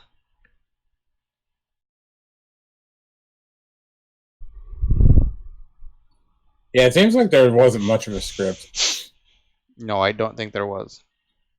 You and I need to get together and dive into all of the special features on this thing because I'm utterly fascinated by it. This is the second time. Oh, I would love to. I'd like to see like they got behind the scenes and shit. Yeah, behind the scenes, maybe commentary. Get the fuck out! A commentary? There's a commentary track for this? I don't know. I gotta look, but sometimes you get like a film historian that'll come on and do a commentary. Oh my god! I want to see. I want to see like I want like Leonard Maltin to do a commentary on this.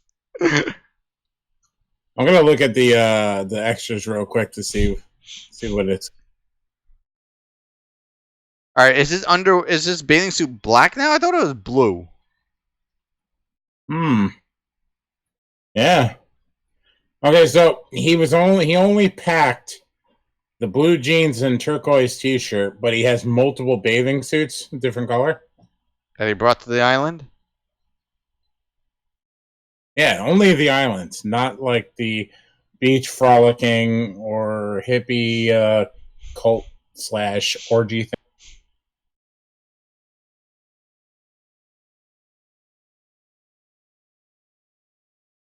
Sharks are still around.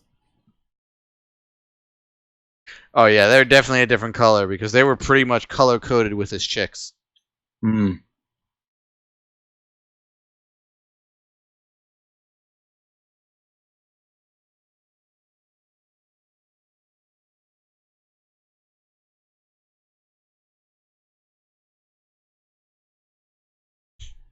So I will say, if you're digging this movie, you need to pick this thing up. It is jam packed with stuff.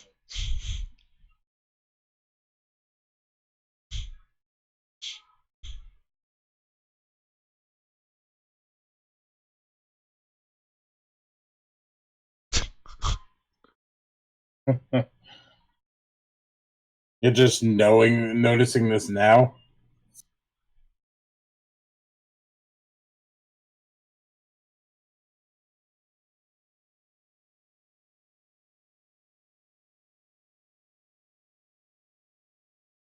And then Rob Zombie used some of these lines in some of his old songs.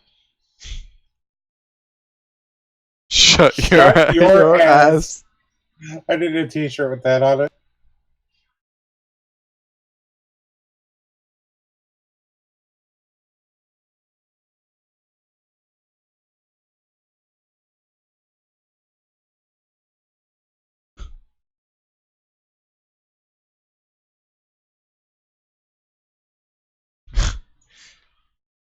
Just think, 24 hours ago, they didn't know each other.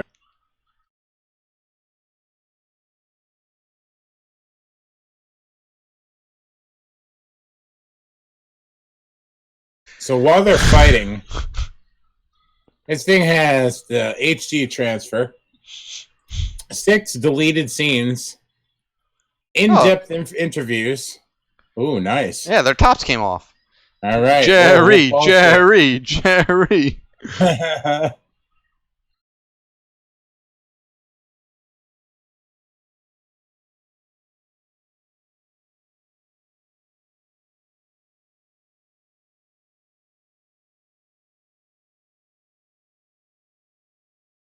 It's not a very good fight. No, it definitely not the They Live fight. That's for sure. Elias is getting her into a body slam up on the shoulder. Yes, you were right.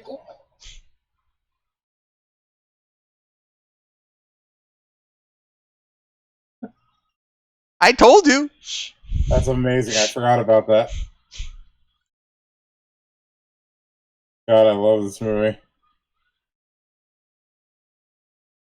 I wonder if this was intended to be a comedy, because it's really playing very well as one.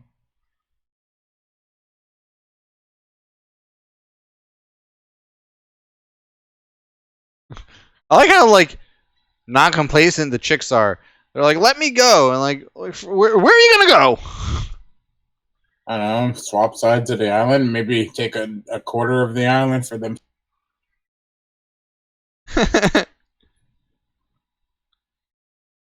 Nice, they found the cave.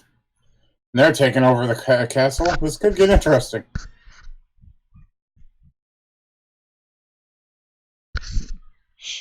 He got real mean real fast. Yeah, seriously.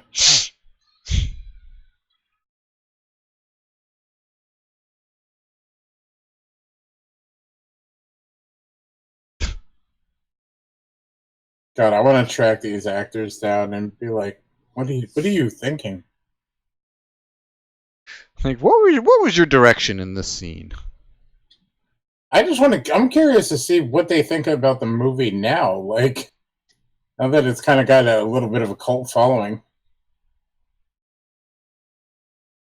Yes. Nice. Bitch got him good.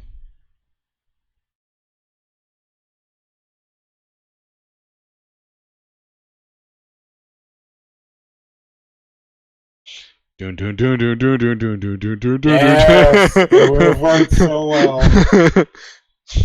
Oh, man. I love that the men were feuding, and now they're, like, both having to deal with the women just trying to...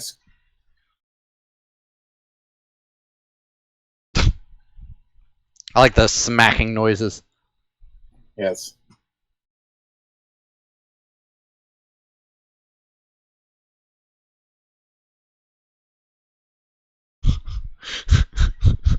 This guy's got aggressive real fast.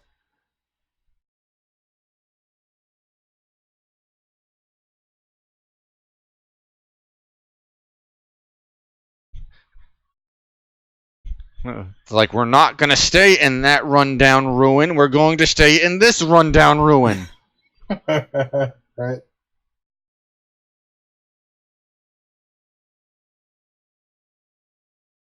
You get in there and you clean and sweep the cave. What's weird was, like, the women were very supportive of their individual man, and then the men just become, like, savage. Just fucking Neanderthals. Yeah, they can't fight each other, so they're like, I don't know. I'm starting to think they found this guy in a cave to begin with. I will rebuild the ruin. Brick by brick, stone by stone.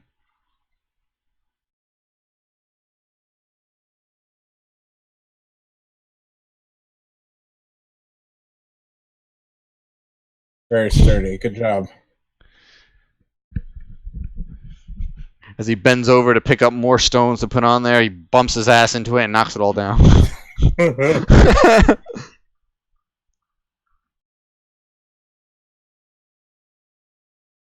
It's like the most horrible plan. And it also goes completely up against the whole leave and live on this island to avoid war.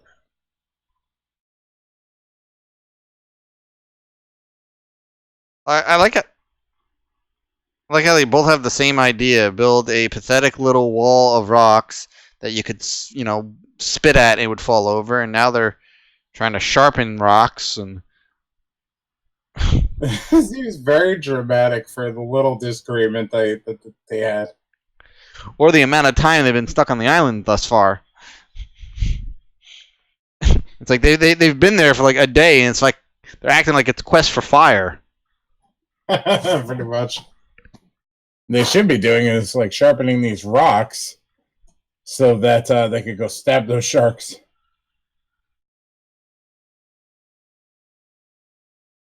Hashtag goat found.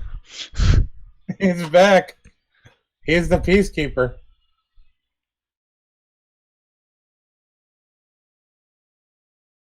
Whoever has the goat is ruler of the island. They should make it like a Nickelodeon game show out of this. King of the goat. ADR bleeding. You think the goat was ADR? It sounds like it.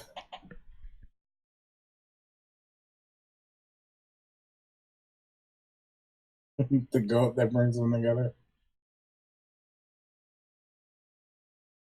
The goat of unity. I kind of want to like dub some Game of Thrones music over this.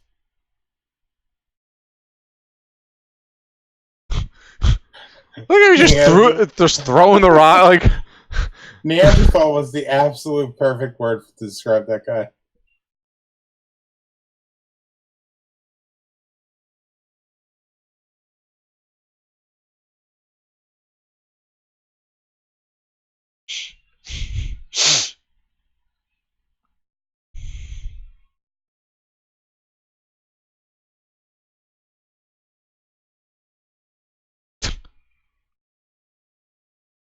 How do you think they got that goat to stay there?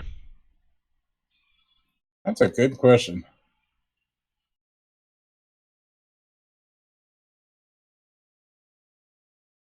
That poor goat being crushed by those idiots.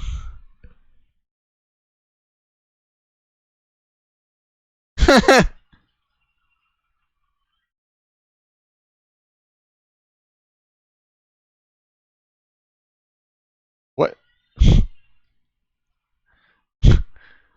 Who choreographed this? Brilliant people.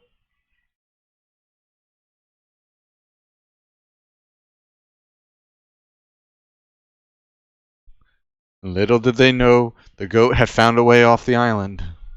He was coming to tell them.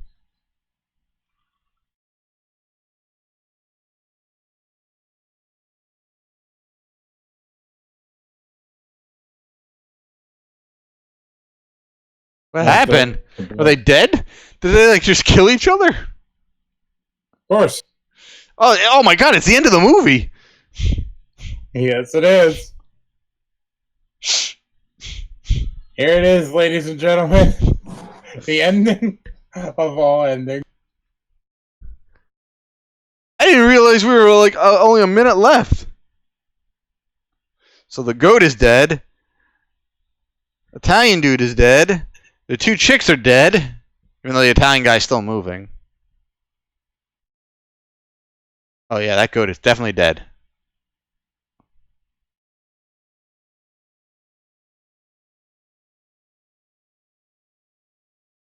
You need to take back that warning about no goats being harmed.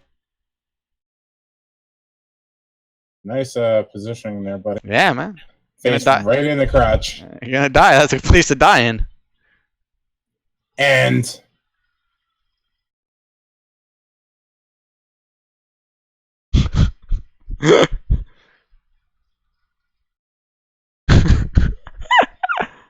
oh, beautiful.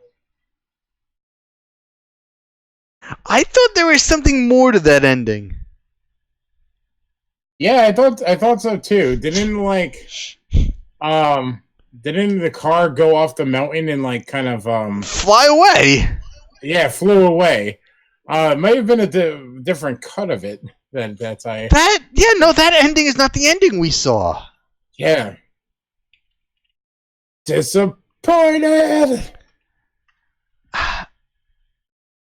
What the I hell? failed on multiple levels, but that commentary track, not commentary, that laughter track was. Oh yeah, that really helped. That was great. It is a quest of mine to go to Alamo and Yonkers and see that movie with a crowd. That like absolutely needs to happen. I'm like, once we finish this, I'm emailing their programming director. I'm pulling up the version that was on YouTube, and I'm seeing if that has the ending that we saw, at least that I remember that I thought I saw. No, we definitely saw it.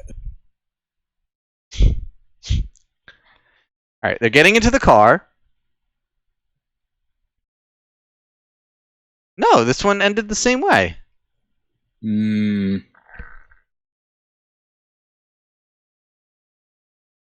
Huh. We weren't drinking a lot that much that night, so... That is so weird.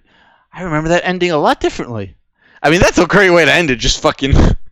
big title end, yeah. But I definitely remember it being differently. So, after we had watched this movie, I started looking up stuff about it. And I had read something somewhere saying that the two sharks were actually supposed to be the two mime guys. That's a weird theory. It's definitely a weird one. But I mean, it does kind of make sense. Like, let's get to the bottom of who the mime guys are. Like, what do you think they represent?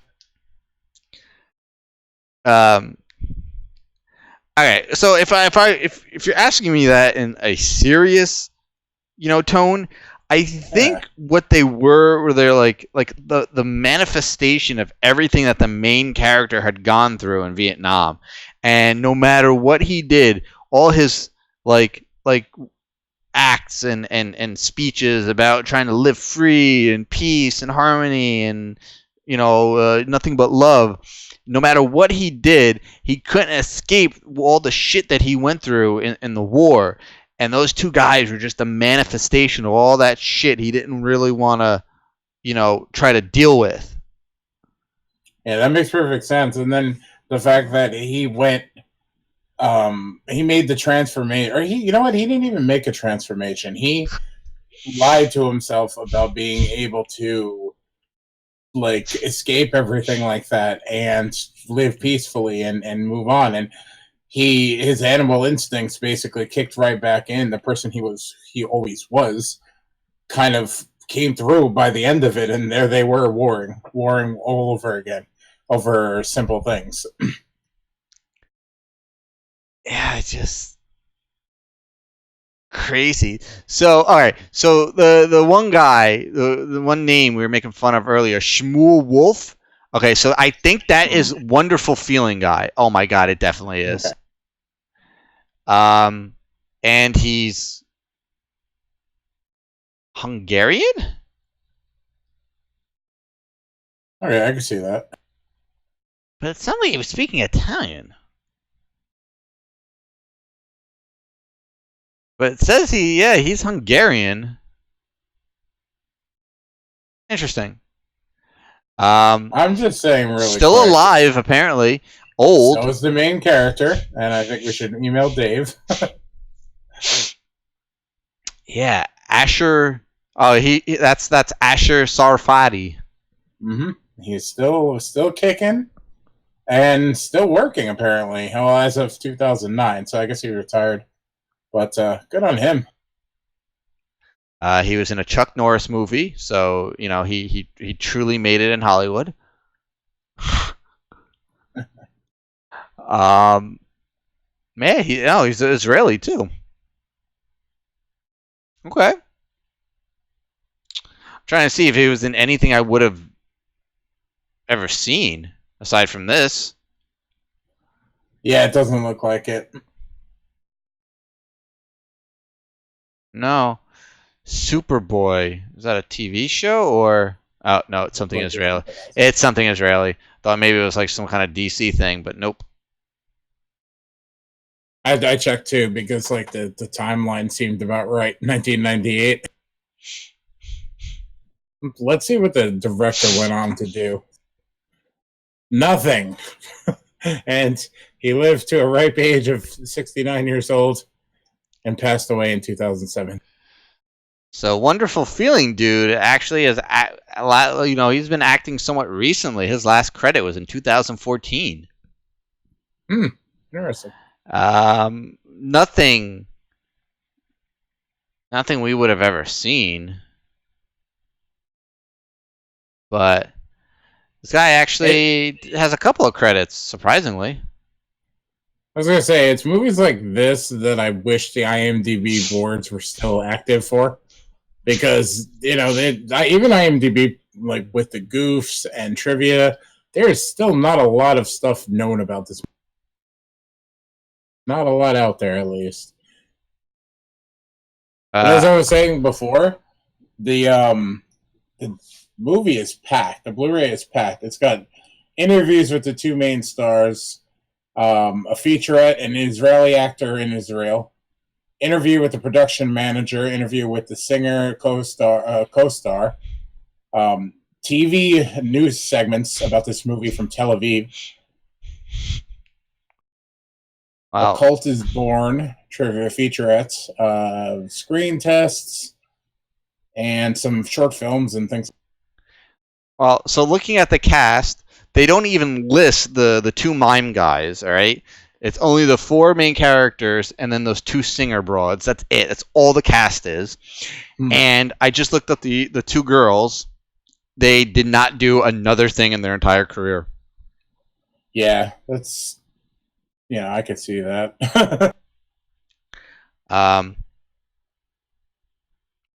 So you said the director didn't do anything. No, he had a short film before this, and he wrote, directed, and edited this movie. Everything beyond that. Well, he also wrote the movie, but it was, I guess, it also the English dialogue was written by another guy, and I just happened to look up his stuff. He did nothing.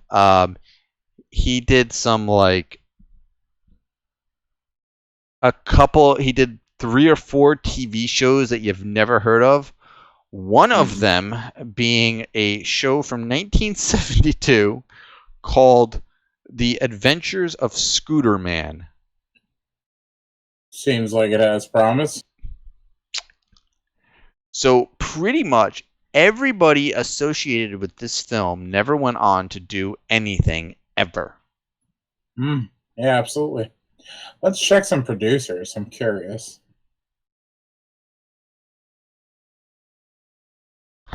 Well, he was one of the producers, the director.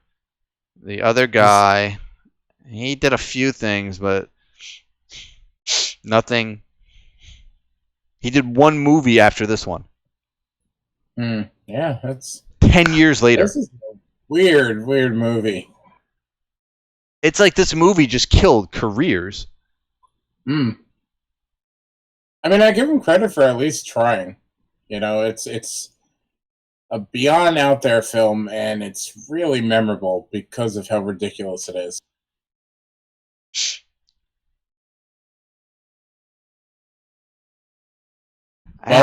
Estimated budget of $60,000. What? Yeah, that's a revelation. That had to be spent on booze and drugs for the cast. Right. Because where is 60?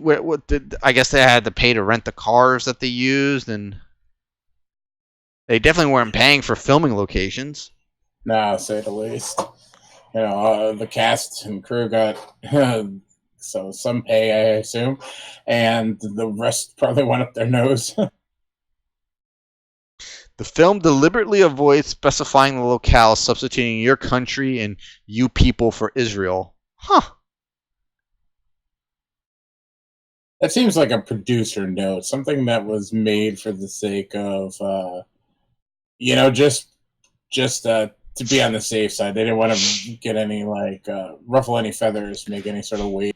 Did you also notice that there was no cast and crew, no credits at the end of the movie? Yeah, no. Some films are like that. And some of them start with all that stuff in the beginning, and there was some of that, but nothing, major. a lot of these 60s and 70s movie would just like end with the title end, and then Yeah, that's really crazy, man. I'm also wondering if this English dialogue writer was just given a writer credit because he translated. Yeah, I don't know. Well, We need to dive into that Blu-ray some more. I'm curious about the interviews and the featurettes and things, just because even IMDb doesn't list anything major. Like, there's barely any information on. yeah, no, there's very little about this movie anywhere. But what a gem! I will It, say that. it really is. It's not a long movie, and the thing is, it goes by really fast, Hmm. and it's none of it makes sense. It is just ridiculously weird, but yet somehow overly satisfying and entertaining. Yeah, thoroughly. I'm just really upset that the version we watched is a different end. I'm positive that we saw a different ending. We definitely did. I want to say that there was two different things included in the Blu-ray set, and this is probably the more watched version of it. But I think we opted for, I don't remember it saying director's cut, but I know there was something alternate in this, and I think we picked that one. But that one had the way more satisfying ending. Yeah. I'm trying to see if I can find something on the endings, but there doesn't seem to be anything. Hmm.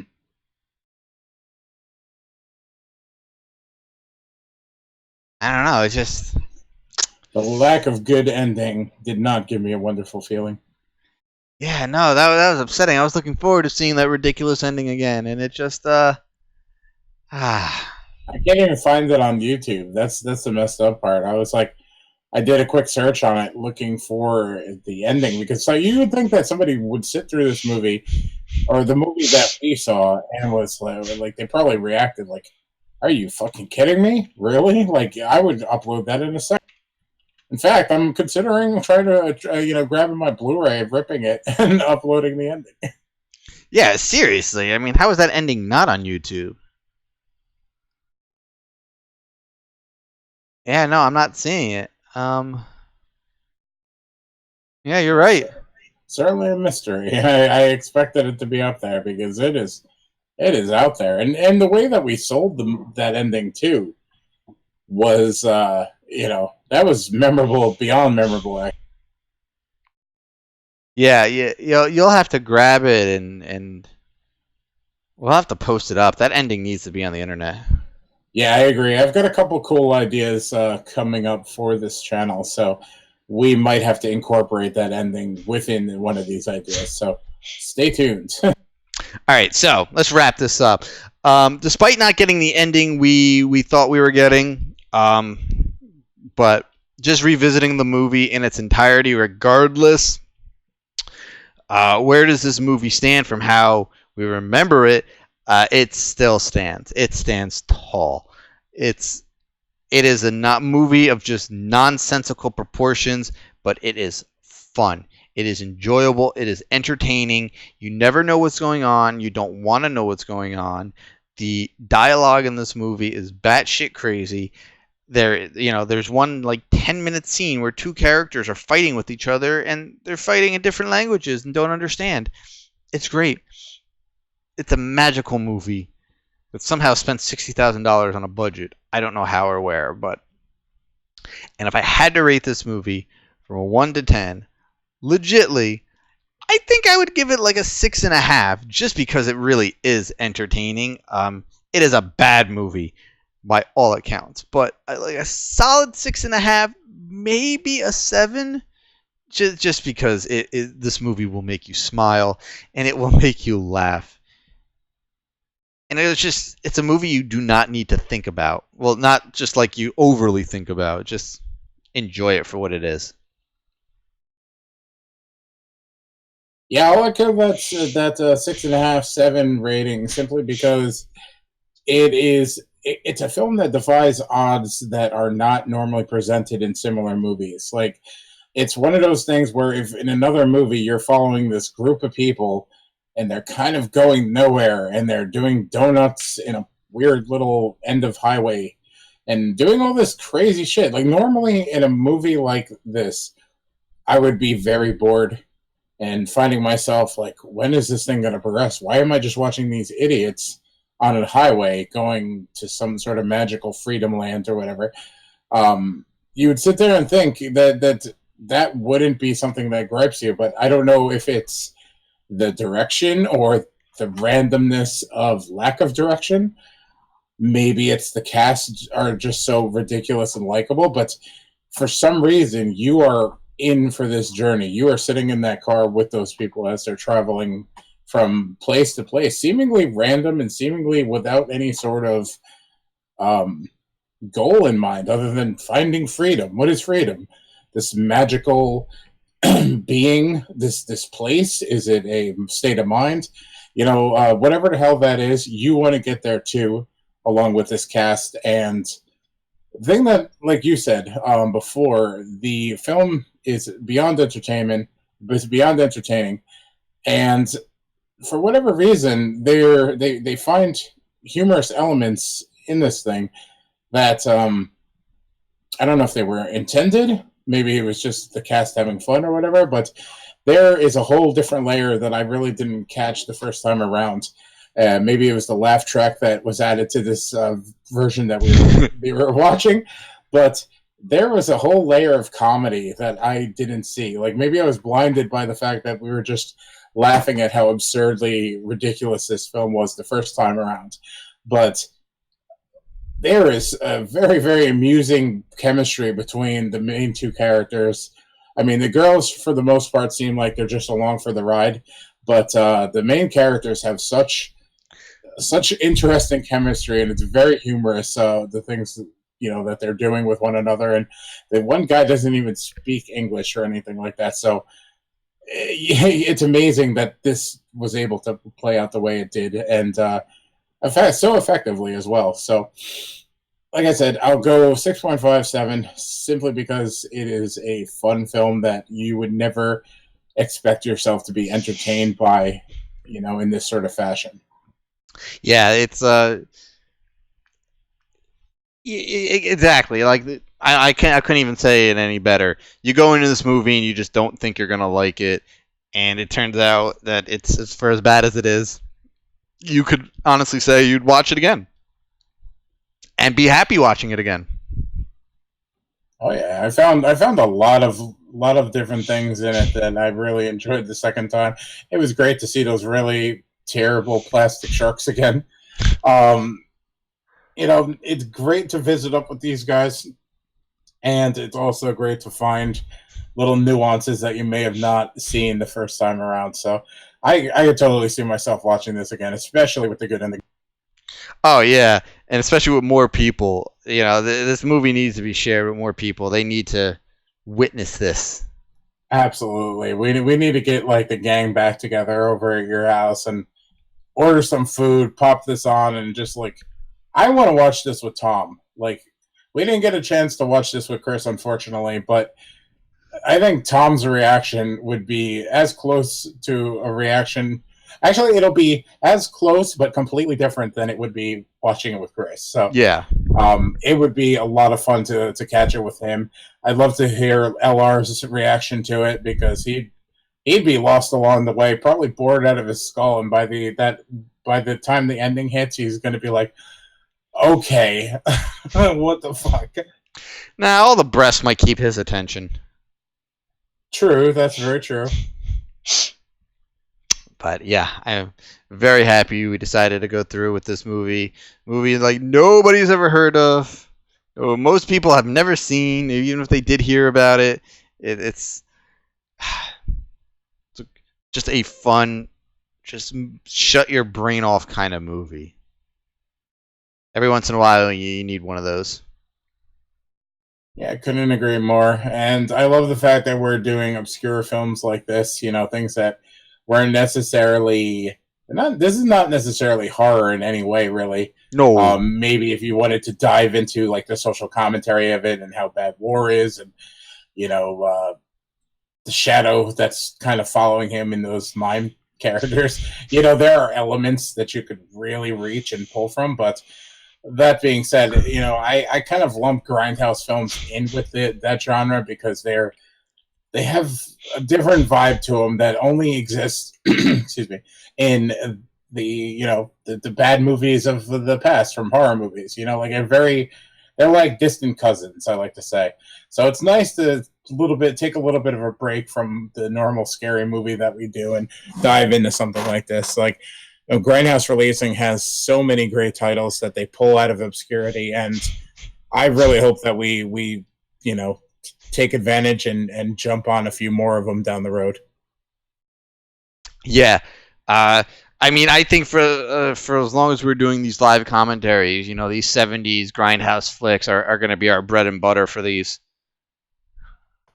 Oh, easily, without a doubt. There's so many that are a blast, and if you were part of our not quite horror, I don't even know what it was called, not quite Halloween Horror-thon, we also did some trailer commentary, which I'm looking to do again very, very soon. Oh my God, yes. I think that'd be a lot of fun, and you don't get better trailers than Grindhouse trailers. So, fully expect, us revisiting the American Hippie in Israel trailer, I Drink Your Blood trailer, just because they're such a blast. Like, the editing of these trailers is a form of art in and of itself. The movies, they speak volumes for whatever they were trying to do, but by themselves, the trailers are masterpieces. So definitely expect more grindhousey flicks for the larger commentaries, and be prepared for some trailers that are a blast. Maybe this time with less nudity. I have to vet a few next time. Yeah, probably. But yeah, no, those grindhouse trailers. I think one of my favorite ones is for a movie called Torso. Yes. That you don't even have to watch the film; just watch the trailer. That's all you need. Or there's another one called, what's the name of that movie? 3 on a Meat Hook. That's a great trailer. Yes. So yeah, I think we're gonna start working on that. I think we're gonna kick off the new year. Excuse me, a new year with some grindhouse trailers. We'll do a movie commentary as well, I think, but we'll do something special for a trailer commentary. Yeah, I'm down for that. But all right, so that is gonna wrap it up for this edition of Dead Entertainment's live commentary. Again, we watched the 1972 extremely lost classic, American Hippie in Israel. Very quiet night tonight.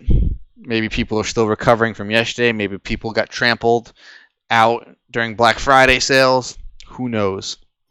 Well, little did they know that this movie right here was the lifeblood. It helped me recover from the week that I had. So hopefully the people that are out and about doing whatever they're doing find this and pop it on and enjoy it, because it is a wonderful feeling. Indeed. So if you like this live commentary, we try to do these once a month, give or take. And next month we'll be watching again Silent Night, Bloody Night. Again from I think it was 1972. Could be 74. I forget. I had it up a second ago, but early 70s horror movie, Christmas horror movie, Silent Night, Bloody Night. That'll be fun. I've never seen it, so I know Mungus hasn't seen it either. We're both going into this movie blind, but I think it's going to be a lot of fun because it's not a normal Christmas horror movie. So also make sure you guys check out the website, deadentertainment.com, for all your horror news and updates. Lots of great original pieces, and any big news in the horror world, we tend to cover it. You also like us on Facebook, facebook.com/deadentertainment, and follow us over on Twitter at deadentsite. You can also follow me on Twitter at Bates_MotelMT, and Mungus on Twitter as well at Ray Mungus.